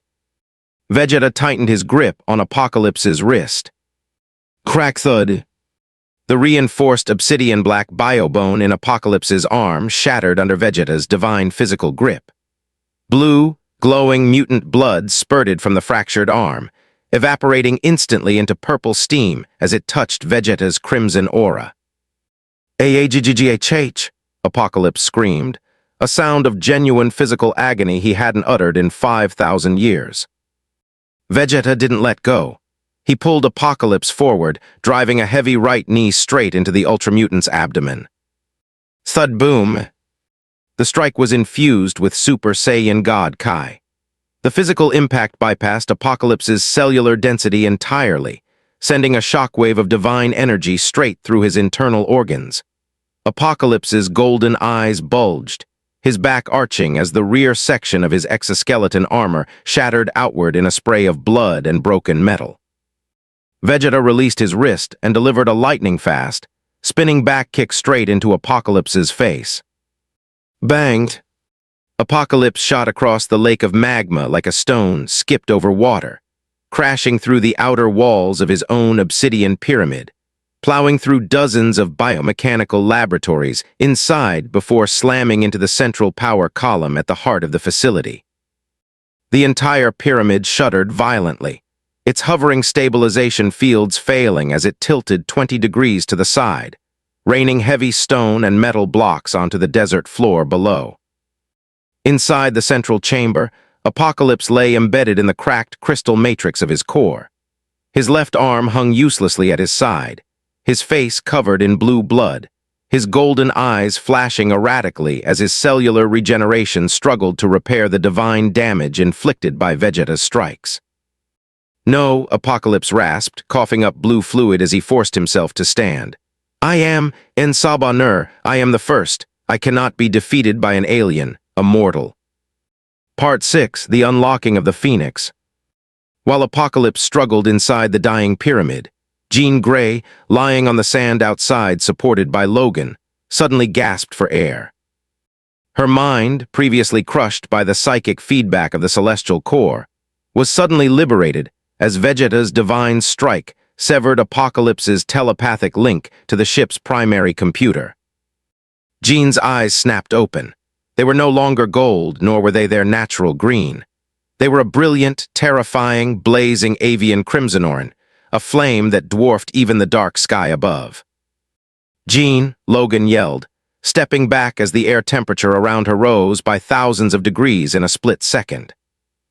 Jean rose into the air, floating weightlessly without any visible physical effort. Behind her back, an immense, fiery bird composed of pure cosmic energy expanded across the sky, the magnificent, terrifying manifestation of the Phoenix Force. "The core is destabilizing," Jean's voice spoke, no longer sounding like a single woman but like a cosmic choir echoing from the dawn of creation. "The stolen Kai inside that machine is critical. If it detonates, it will burn away North Africa." Goku, now standing with Gohan's help, looked up at Jean and then over at Vegeta, who was hovering outside the pyramid's shattered wall. "Vegeta," Goku called out, his voice weak but clear. "Don't destroy the whole pyramid. Jean can suppress the core explosion if we clear out Apocalypse." Vegeta didn't turn around. He hovered in front of the pyramid's shattered breach, his Crimson God aura flowing smoothly around him. "Clear him out?" Vegeta asked, his hand pulling back to his hip as a dense, shining sphere of crimson and gold God Kai began to form in his palm. "I'm going to erase every single atom of his stolen existence." Part 7, The Final Stand of the Ancient One. Inside the core chamber, Apocalypse felt the terrifying concentration of divine energy gathering outside. Realizing that his physical body could no longer withstand Vegeta's God Kai in close calm, Apocalypse made a final, desperate decision. He slammed both of his remaining hands directly into the exposed celestial core, drawing every last drop of harvested energy, mutant mutagen, and raw planetary electricity into his own chest. His 7-foot body began to swell, twisting into a monstrous, grotesque titan of unstable purple plasma and cracked obsidian armor, expanding to 30 feet in height as he burst through the roof of his own pyramid. "If I am to fall," Apocalypse's monstrous, distorted voice roared, shaking the atmosphere of Earth, "then this planet falls with me. I will detonate my cellular core and turn this entire world to ash." The 30-foot plasma giant opened his massive maw, charging an apocalyptic sphere of dark matter Kai that threatened to incinerate the continent. Vegeta looked up at the towering monstrosity, his red eyes flashing with absolute, divine coldness. He placed his hands together at his side, a brilliant, blinding sphere of crimson God Kai expanding between his palms. "You called yourself a god mutant," Vegeta said softly, his voice cutting through the roar of the apocalyptic storm. "Now, witness the power of a real one." "God, God, God." The crimson fire between Vegeta's hands flared to blinding intensity, illuminating the entire Mediterranean region in a brilliant light. The final clash between divine Saiyan heritage and ancient mutant evolution was at hand. The sky above the Giza Plateau was no longer merely dark or storm-swept. It had transformed into a cataclysmic arena of opposing, cosmic forces. To the west, Super Saiyan God Vegeta hovered motionless in the air, enveloped in a calm, liquid fire aura of brilliant crimson and gold. To the east, Jean Grey floated weightless above the sand dunes, her physical form completely engulfed in the blinding, fiery plumage of the Phoenix Force, a cosmic avatar of rebirth and destruction whose fiery wings stretched hundreds of yards across the night sky. In the center of this cosmic intersection loomed the monstrous, 30-foot ultramutant form of Saba. His sleek obsidian bioarmor had cracked under the pressure of absorbing the pyramid's entire remaining celestial core, exposing glowing, unstable veins of golden-purple plasma. His massive jaw gaped open as a colossal sphere of compressed dark matter Chi and mutagenic radiation condensed between his teeth, warping the spatial fabric around his face and drawing the surrounding sand into its gravitational pull. "Look upon me!" Apocalypse's distorted, multitonal roar shook the tectonic plates beneath Cairo, echoing off the ancient stone monuments. "I have merged the genetic potential of Earth with the cosmic machinery of the Celestials and the stolen life force of your warrior race. I am no longer a mere mutant. I am the absolute destiny of this universe." Vegeta's crimson eyes narrowed sharply, his expression completely devoid of fear or doubt. The serene, flame-like aura of God Kai flowing around his body condensed further, pulling tightly against his skin to minimize any wasted energy leakage. "You speak of destiny, insect," Vegeta said, his voice quiet yet cutting effortlessly through the thunderous roar of Apocalypse's gathering blast. "You stole a fraction of mortal Kai, poured it into your alien machinery, and convinced yourself you had reached the pinnacle. But you are nothing more than a thief drowning in a sea of power you can neither comprehend nor control." Behind Vegeta, Jean Grey's voice echoed in a terrifying, multi-layered cosmic choir that resonated directly inside the minds of every living soul across North Africa. "Your corruption of life ends tonight, Saba. The Phoenix entity spoke through Jean, her eyes blazing like twin white suns. "The universe does not tolerate parasites that twist the natural order for hollow conquest." Part 2, the Cosmic Twin Offensive. Apocalypse threw his head forward, loosing the massive sphere of dark matter Kai directly at Vegeta and the X-Men below. BOOM. The blast moved with catastrophic velocity, a 40-foot-wide cylinder of purple and black destruction that incinerated the air in its path, turning the desert floor beneath it into a trench of white-hot liquid glass. "Now, Jean," Cyclops shouted from the ground, supported by Storm as he watched the apocalyptic beam descend.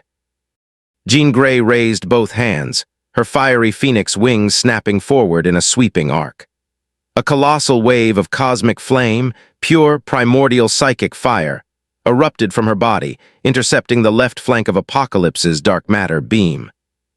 At the exact same instant, Vegeta brought his hands forward, locking his wrists together as he aimed directly at the heart of the incoming blast.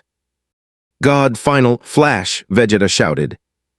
A brilliant, blinding torrent of crimson gold Kai erupted from Vegeta's palms, clashing squarely against the front of Apocalypse's dark matter beam.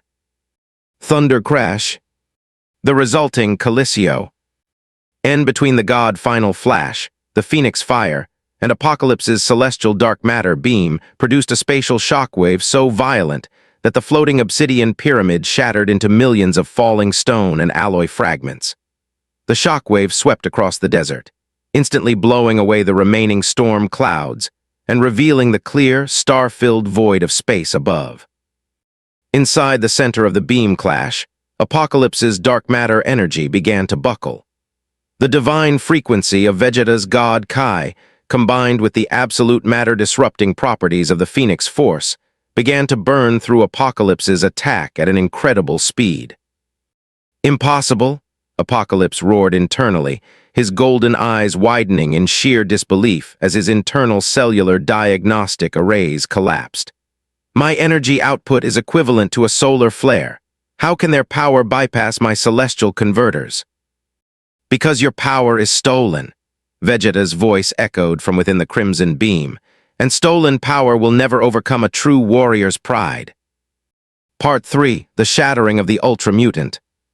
With a final, deafening explosion that illuminated the Mediterranean coastline, Vegeta's God Final Flash and Jean's Phoenix fire completely incinerated Apocalypse's dark matter beam, driving straight through the giant's chest. Boom crack! The dual cosmic attack struck Apocalypse squarely in his central biocore. The 30-foot ultramutant screamed in agonizing fury as his chest plate shattered into dust. The divine crimson fire and cosmic phoenix flames flooded his internal cellular network, burning away the synthetic Saiyan genetic templates and short-circuiting his celestial biomachinery from the inside out. Apocalypse's massive frame collapsed backward, crashing heavily onto the molten floor of the crater. His 30-foot form began to rapidly shrink, his body unstable as bursts of blue mutant blood and golden chi leaked violently from every pore in his skin. As the smoke cleared, Apocalypse lay battered and bleeding, reduced back to his standard 8-foot physical frame. His bioarmor was completely destroyed, leaving only scorched gray organic skin. His pupil-less eyes flickered weakly as he looked up at the night sky. Vegeta descended slowly from the air, his Super Saiyan God aura fading gently back into his base form. He landed lightly on the scorched earth 10 feet away, his dark eyes looking down at the defeated villain with cold, unyielding detachment. Beside him, Goku walked up, supported by Gohan. Goku's gi was torn to shreds, but his cheerful, resilient spirit had returned to his eyes. "It's over and Saba Nur," Goku said softly, looking down at the ancient mutant. "Your machine is destroyed, your horsemen are freed from your control, and your body can't handle any more Kai. Stop fighting." Apocalypse coughed up a pool of dark blue blood, his hand trembling as he forced himself onto one elbow. A bitter, mocking smile formed on his cracked lips. "Stop fighting," Apocalypse rasped, his voice weak and ragged. You naive alien, you think this is merely about a single battle. I am En Sabanur. As long as the weak exist, my philosophy will never die.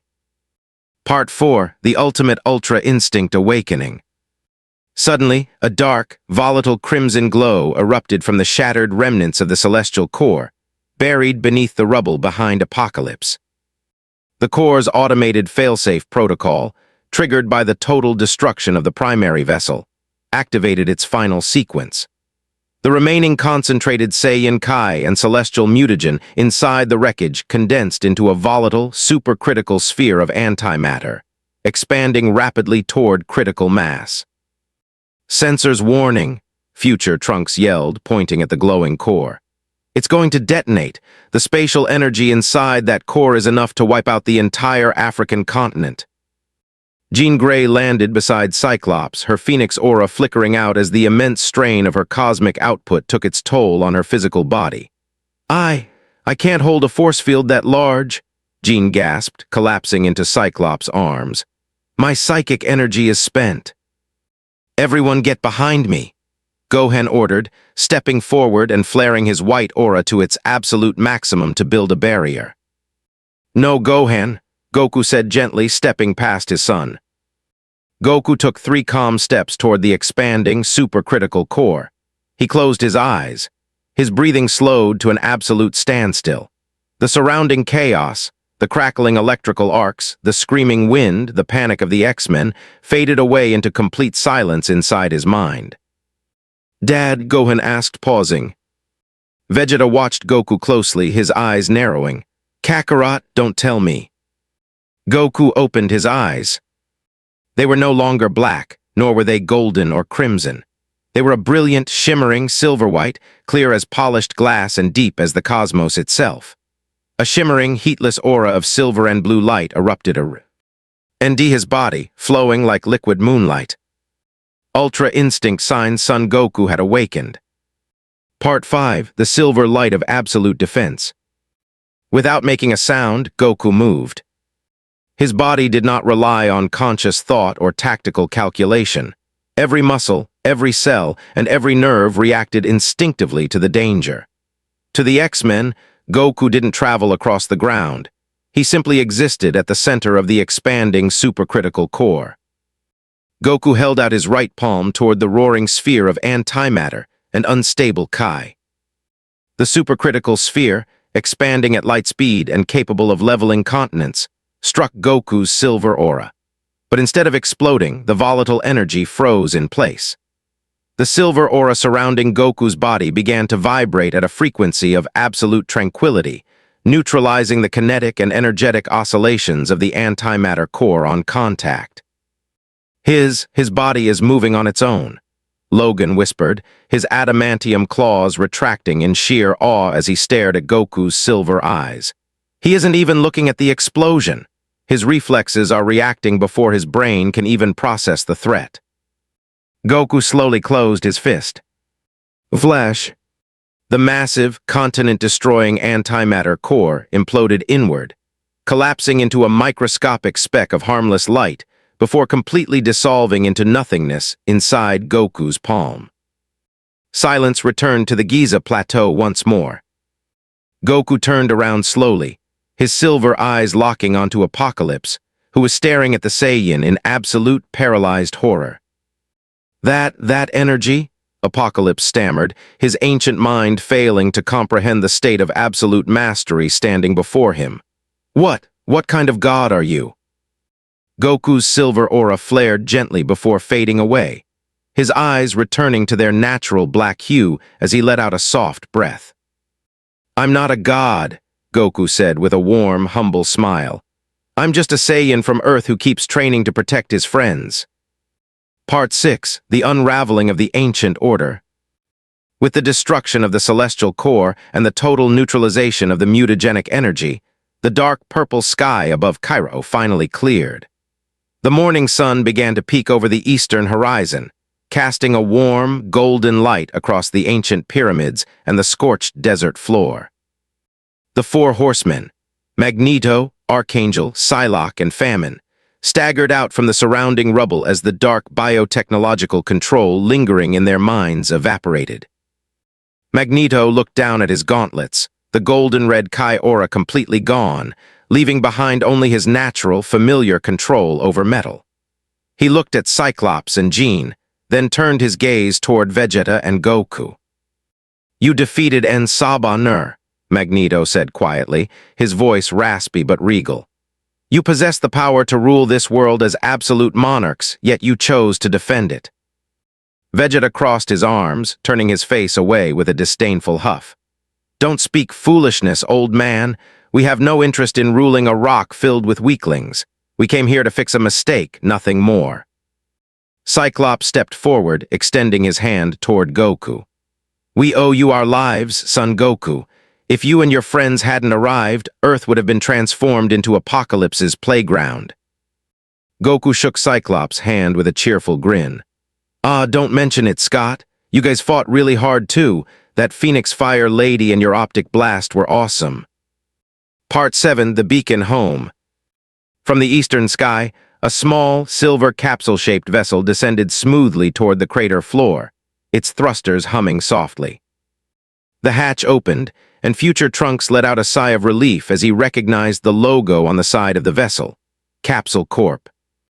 Bulma Brief stepped out onto the ramp, holding a high-tech directional tracking device, followed closely by a temporal stabilization anchor. She took one look at the cratered landscape, the melted pyramids, and the battered X-Men, then glared furiously at Goku and Vegeta. Goku, Vegeta, Bulma yelled, her voice echoing across the desert. I spent 3 whole days recalibrating the multiversal gate to track your temporal signatures, and you two managed to blow up an entire historical site in another dimension. Goku laughed nervously, scratching the back of his head. Ahaha, hey Bulma, glad to see you too. Vegeta smirked, walking toward the vessel. Quiet, woman, just open the portal so we can leave this primitive world behind. Bulma pressed a sequence of buttons on her control pad. A brilliant, stable blue portal opened beside the vessel, linking directly back to the underground laboratory in West City, Earth's 7th universe. Professor Xavier's telepathic voice resonated softly within the minds of the Saiyans one final time. Thank you, warriors of the Saiyan race. May your universe remain forever safe as you have kept ours. Goku, Vegeta, Gohan, and future Trunks stepped onto the ramp, turning back to wave at the X. Men. Goodbye, X-Men, Goku called out with a bright smile. If you guys ever find a way to travel between dimensions, come visit us. We can have a great feast and a fun spar. We just might take you up on that, Goku. Cyclops smiled, holding Jean close to his side. With a brilliant flash of blue light, the dimensional portal sealed shut, leaving the X-Men standing peacefully beneath the rising Egyptian sun, victorious and free. The morning sun over the Giza Plateau rose like a quiet blessing after a long, dark night. Its warm golden light washed across the fractured landscape, illuminating the vast sheets of fused obsidian glass, shattered limestone blocks, and deep impact trenches that carved up the desert plain. The unnatural, stormy violet twilight that had blanketed Cairo for days was completely gone, replaced by a clear, pristine blue sky. In the center of the primary crater, the atmosphere was finally peaceful. The air no longer tasted of metallic ozone or volatile dark matter. Instead, a gentle desert breeze swept over the sand dunes, carrying away the lingering plumes of smoke from the destroyed obsidian pyramid. The X-Men stood together near the edge of the crater. Cyclops had his arm wrapped around Jean Grey, who was resting against his shoulder, her physical energy slowly recovering after hosting the Phoenix Force. Logan stood nearby, wiping a smear of dark oil from his adamantium claws before sheathing them with a soft, metallic click.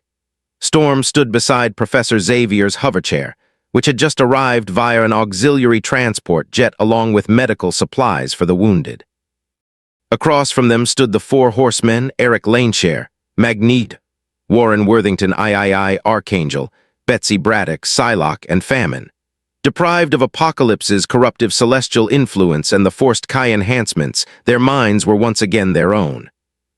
Magneto stepped forward, his crimson cape catching the morning wind.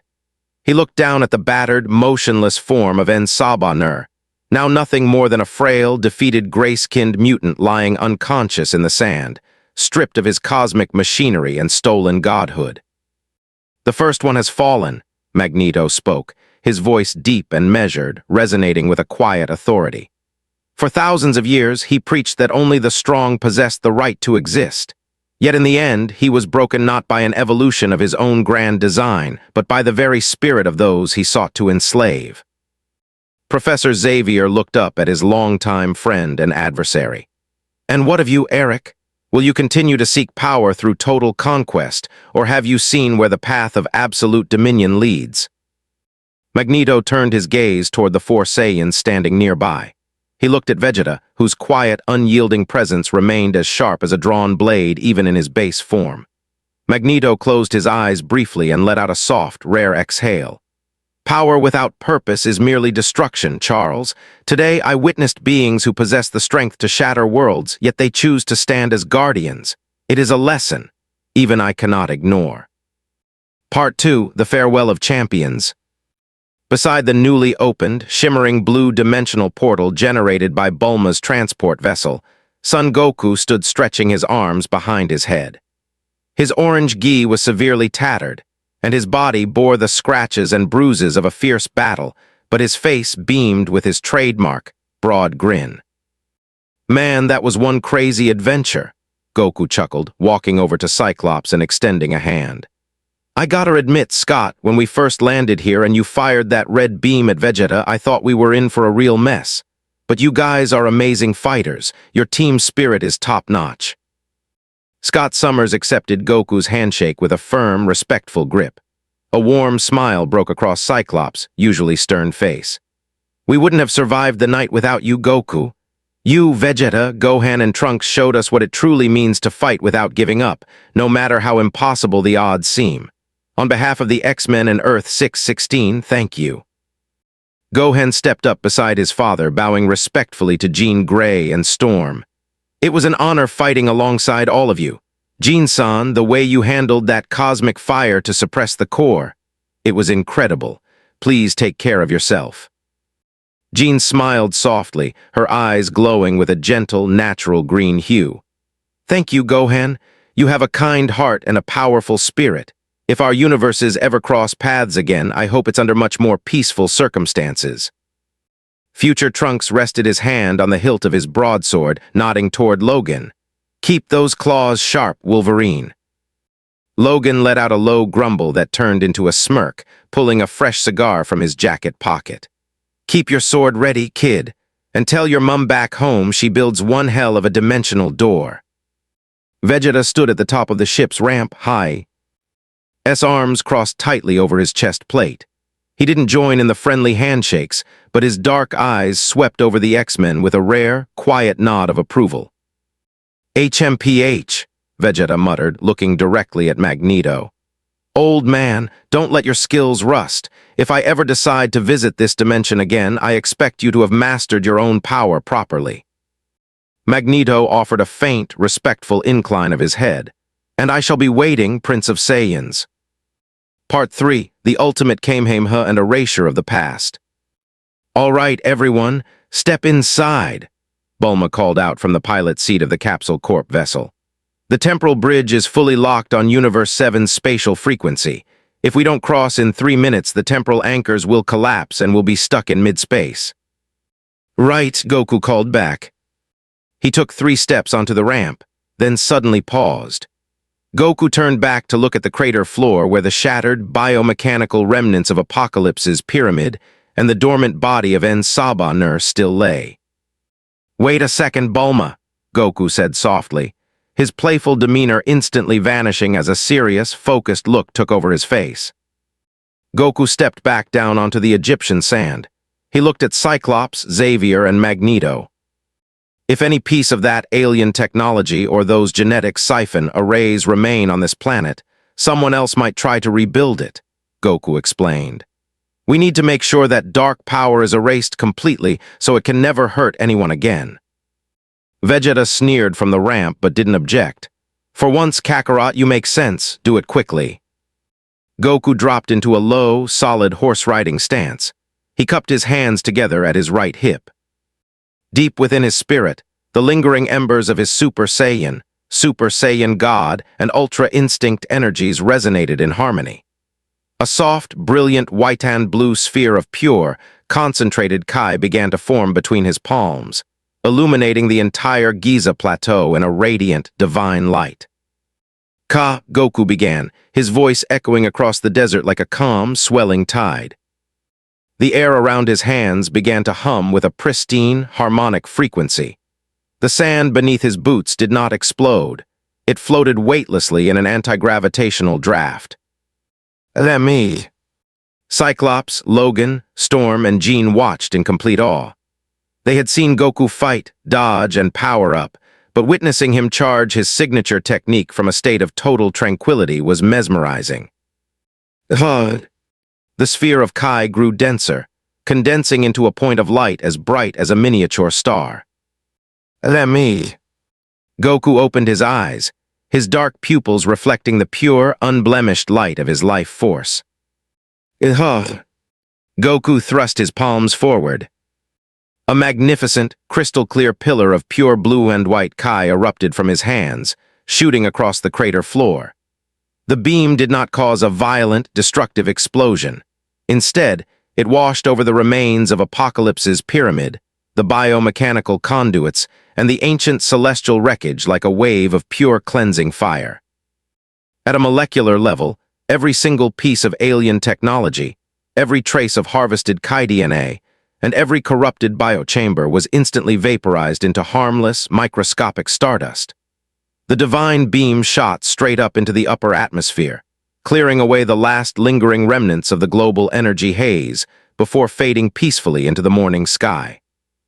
When the light receded, the crater floor was perfectly clean, smooth, clear glass beneath a peaceful desert sky.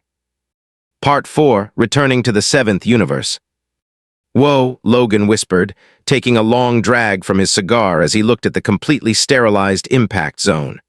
"Now that's what I call a cleanup." Goku turned back toward the portal ramp, wiping a faint bead of sweat from his forehead with a bright, satisfied grin. "All right, now that's taken care of." "Goku, hurry up," Bulma shouted over the hum of the portal engines. The bridge is closing.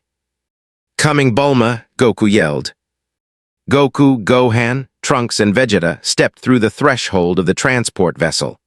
Bulma slammed the main activation lever forward. The brilliant blue multiversal quantum gate flared with a final, blinding burst of light. The spatial distortion folded inward upon itself, snapping shut with a soft, swift sound like a book being closed. Where the vessel and the portal had stood a moment prior, there was now only the quiet, empty expanse of the Egyptian desert. The X-Men stood side by side on the glass floor, watching the empty air where their otherworldly allies had just departed. Professor Charles Xavier adjusted his hover chair, looking out over the horizon as the morning sun fully illuminated the Great Pyramids of Giza. "They came from a universe beyond our imagination," Xavier said softly, his telepathic presence radiating a feeling of deep peace. "They possess the power to destroy galaxies, yet they fought with the hearts of true guardians. Our legacy will forever be remembered in the annals of mutant kind." Scott Summers placed his hand on Jean Grey's waist, looking up at the clear sky. "They taught us something important today, Professor. No matter how different we are, no matter what universe we come from, as long as there are people willing to stand up for peace, hope will never die." Part 5, Home at Capsule Corp. West City, Universe 7. With a sudden loud pop and a shower of bright blue spatial sparks, the multiversal quantum gate inside Capsule Corp's underground laboratory stabilized. The heavy metallic ring settled into its housing, its blue status lights returning to a calm, steady green. The blast doors slid open, and Goku, Vegeta, Gohan, and future Trunks stepped out onto the clean concrete floor of the lab. The room was just as they had left it, monitors humming, tools resting on the workbenches, and the smell of fresh coffee wafting down from the kitchen upstairs. Bulma Briefs let out a long, exhausted sigh, stepping down from the control platform and stretching her back. "Phew, we made it back in one piece. That was way too much excitement for one morning." Goku immediately dropped onto his rear, rubbing his stomach as a loud, thunderous growl echoed from his belly. "Ah, I'm starving. Bulma, do you have any of those giant roast pigs left in the fridge? Fighting across dimensions really makes a Saiyan hungry." Gohan laughed, helping his father up. "Dad, you were hungry before we even got pulled through the portal." Vegeta didn't say a word. He walked straight past Goku toward the exit door, his arms crossed, his Saiyan armor torn but his head held high. "Where are you going, Vegeta?" Goku called out, tilting his head. Vegeta paused at the doorway, turning his head slightly to glance over his shoulder. A faint, sharp smirk touched the corner of his mouth. "I'm going to the gravity chamber, Kakarot," Vegeta said, his voice quiet, focused, and full of unyielding ambition. "Seeing those mutants push their limits reminded me of something. A Saiyan prince never stops evolving. Don't fall behind." With that, Vegeta walked out into the corridor, his boots clicking rhythmically against the floor. Goku watched him leave, his eyes sparkling with excitement. He looked up at the ceiling, thinking back to the X-Men, to the divine crimson fire of Super Saiyan God, and to the endless possibilities of the multiverse.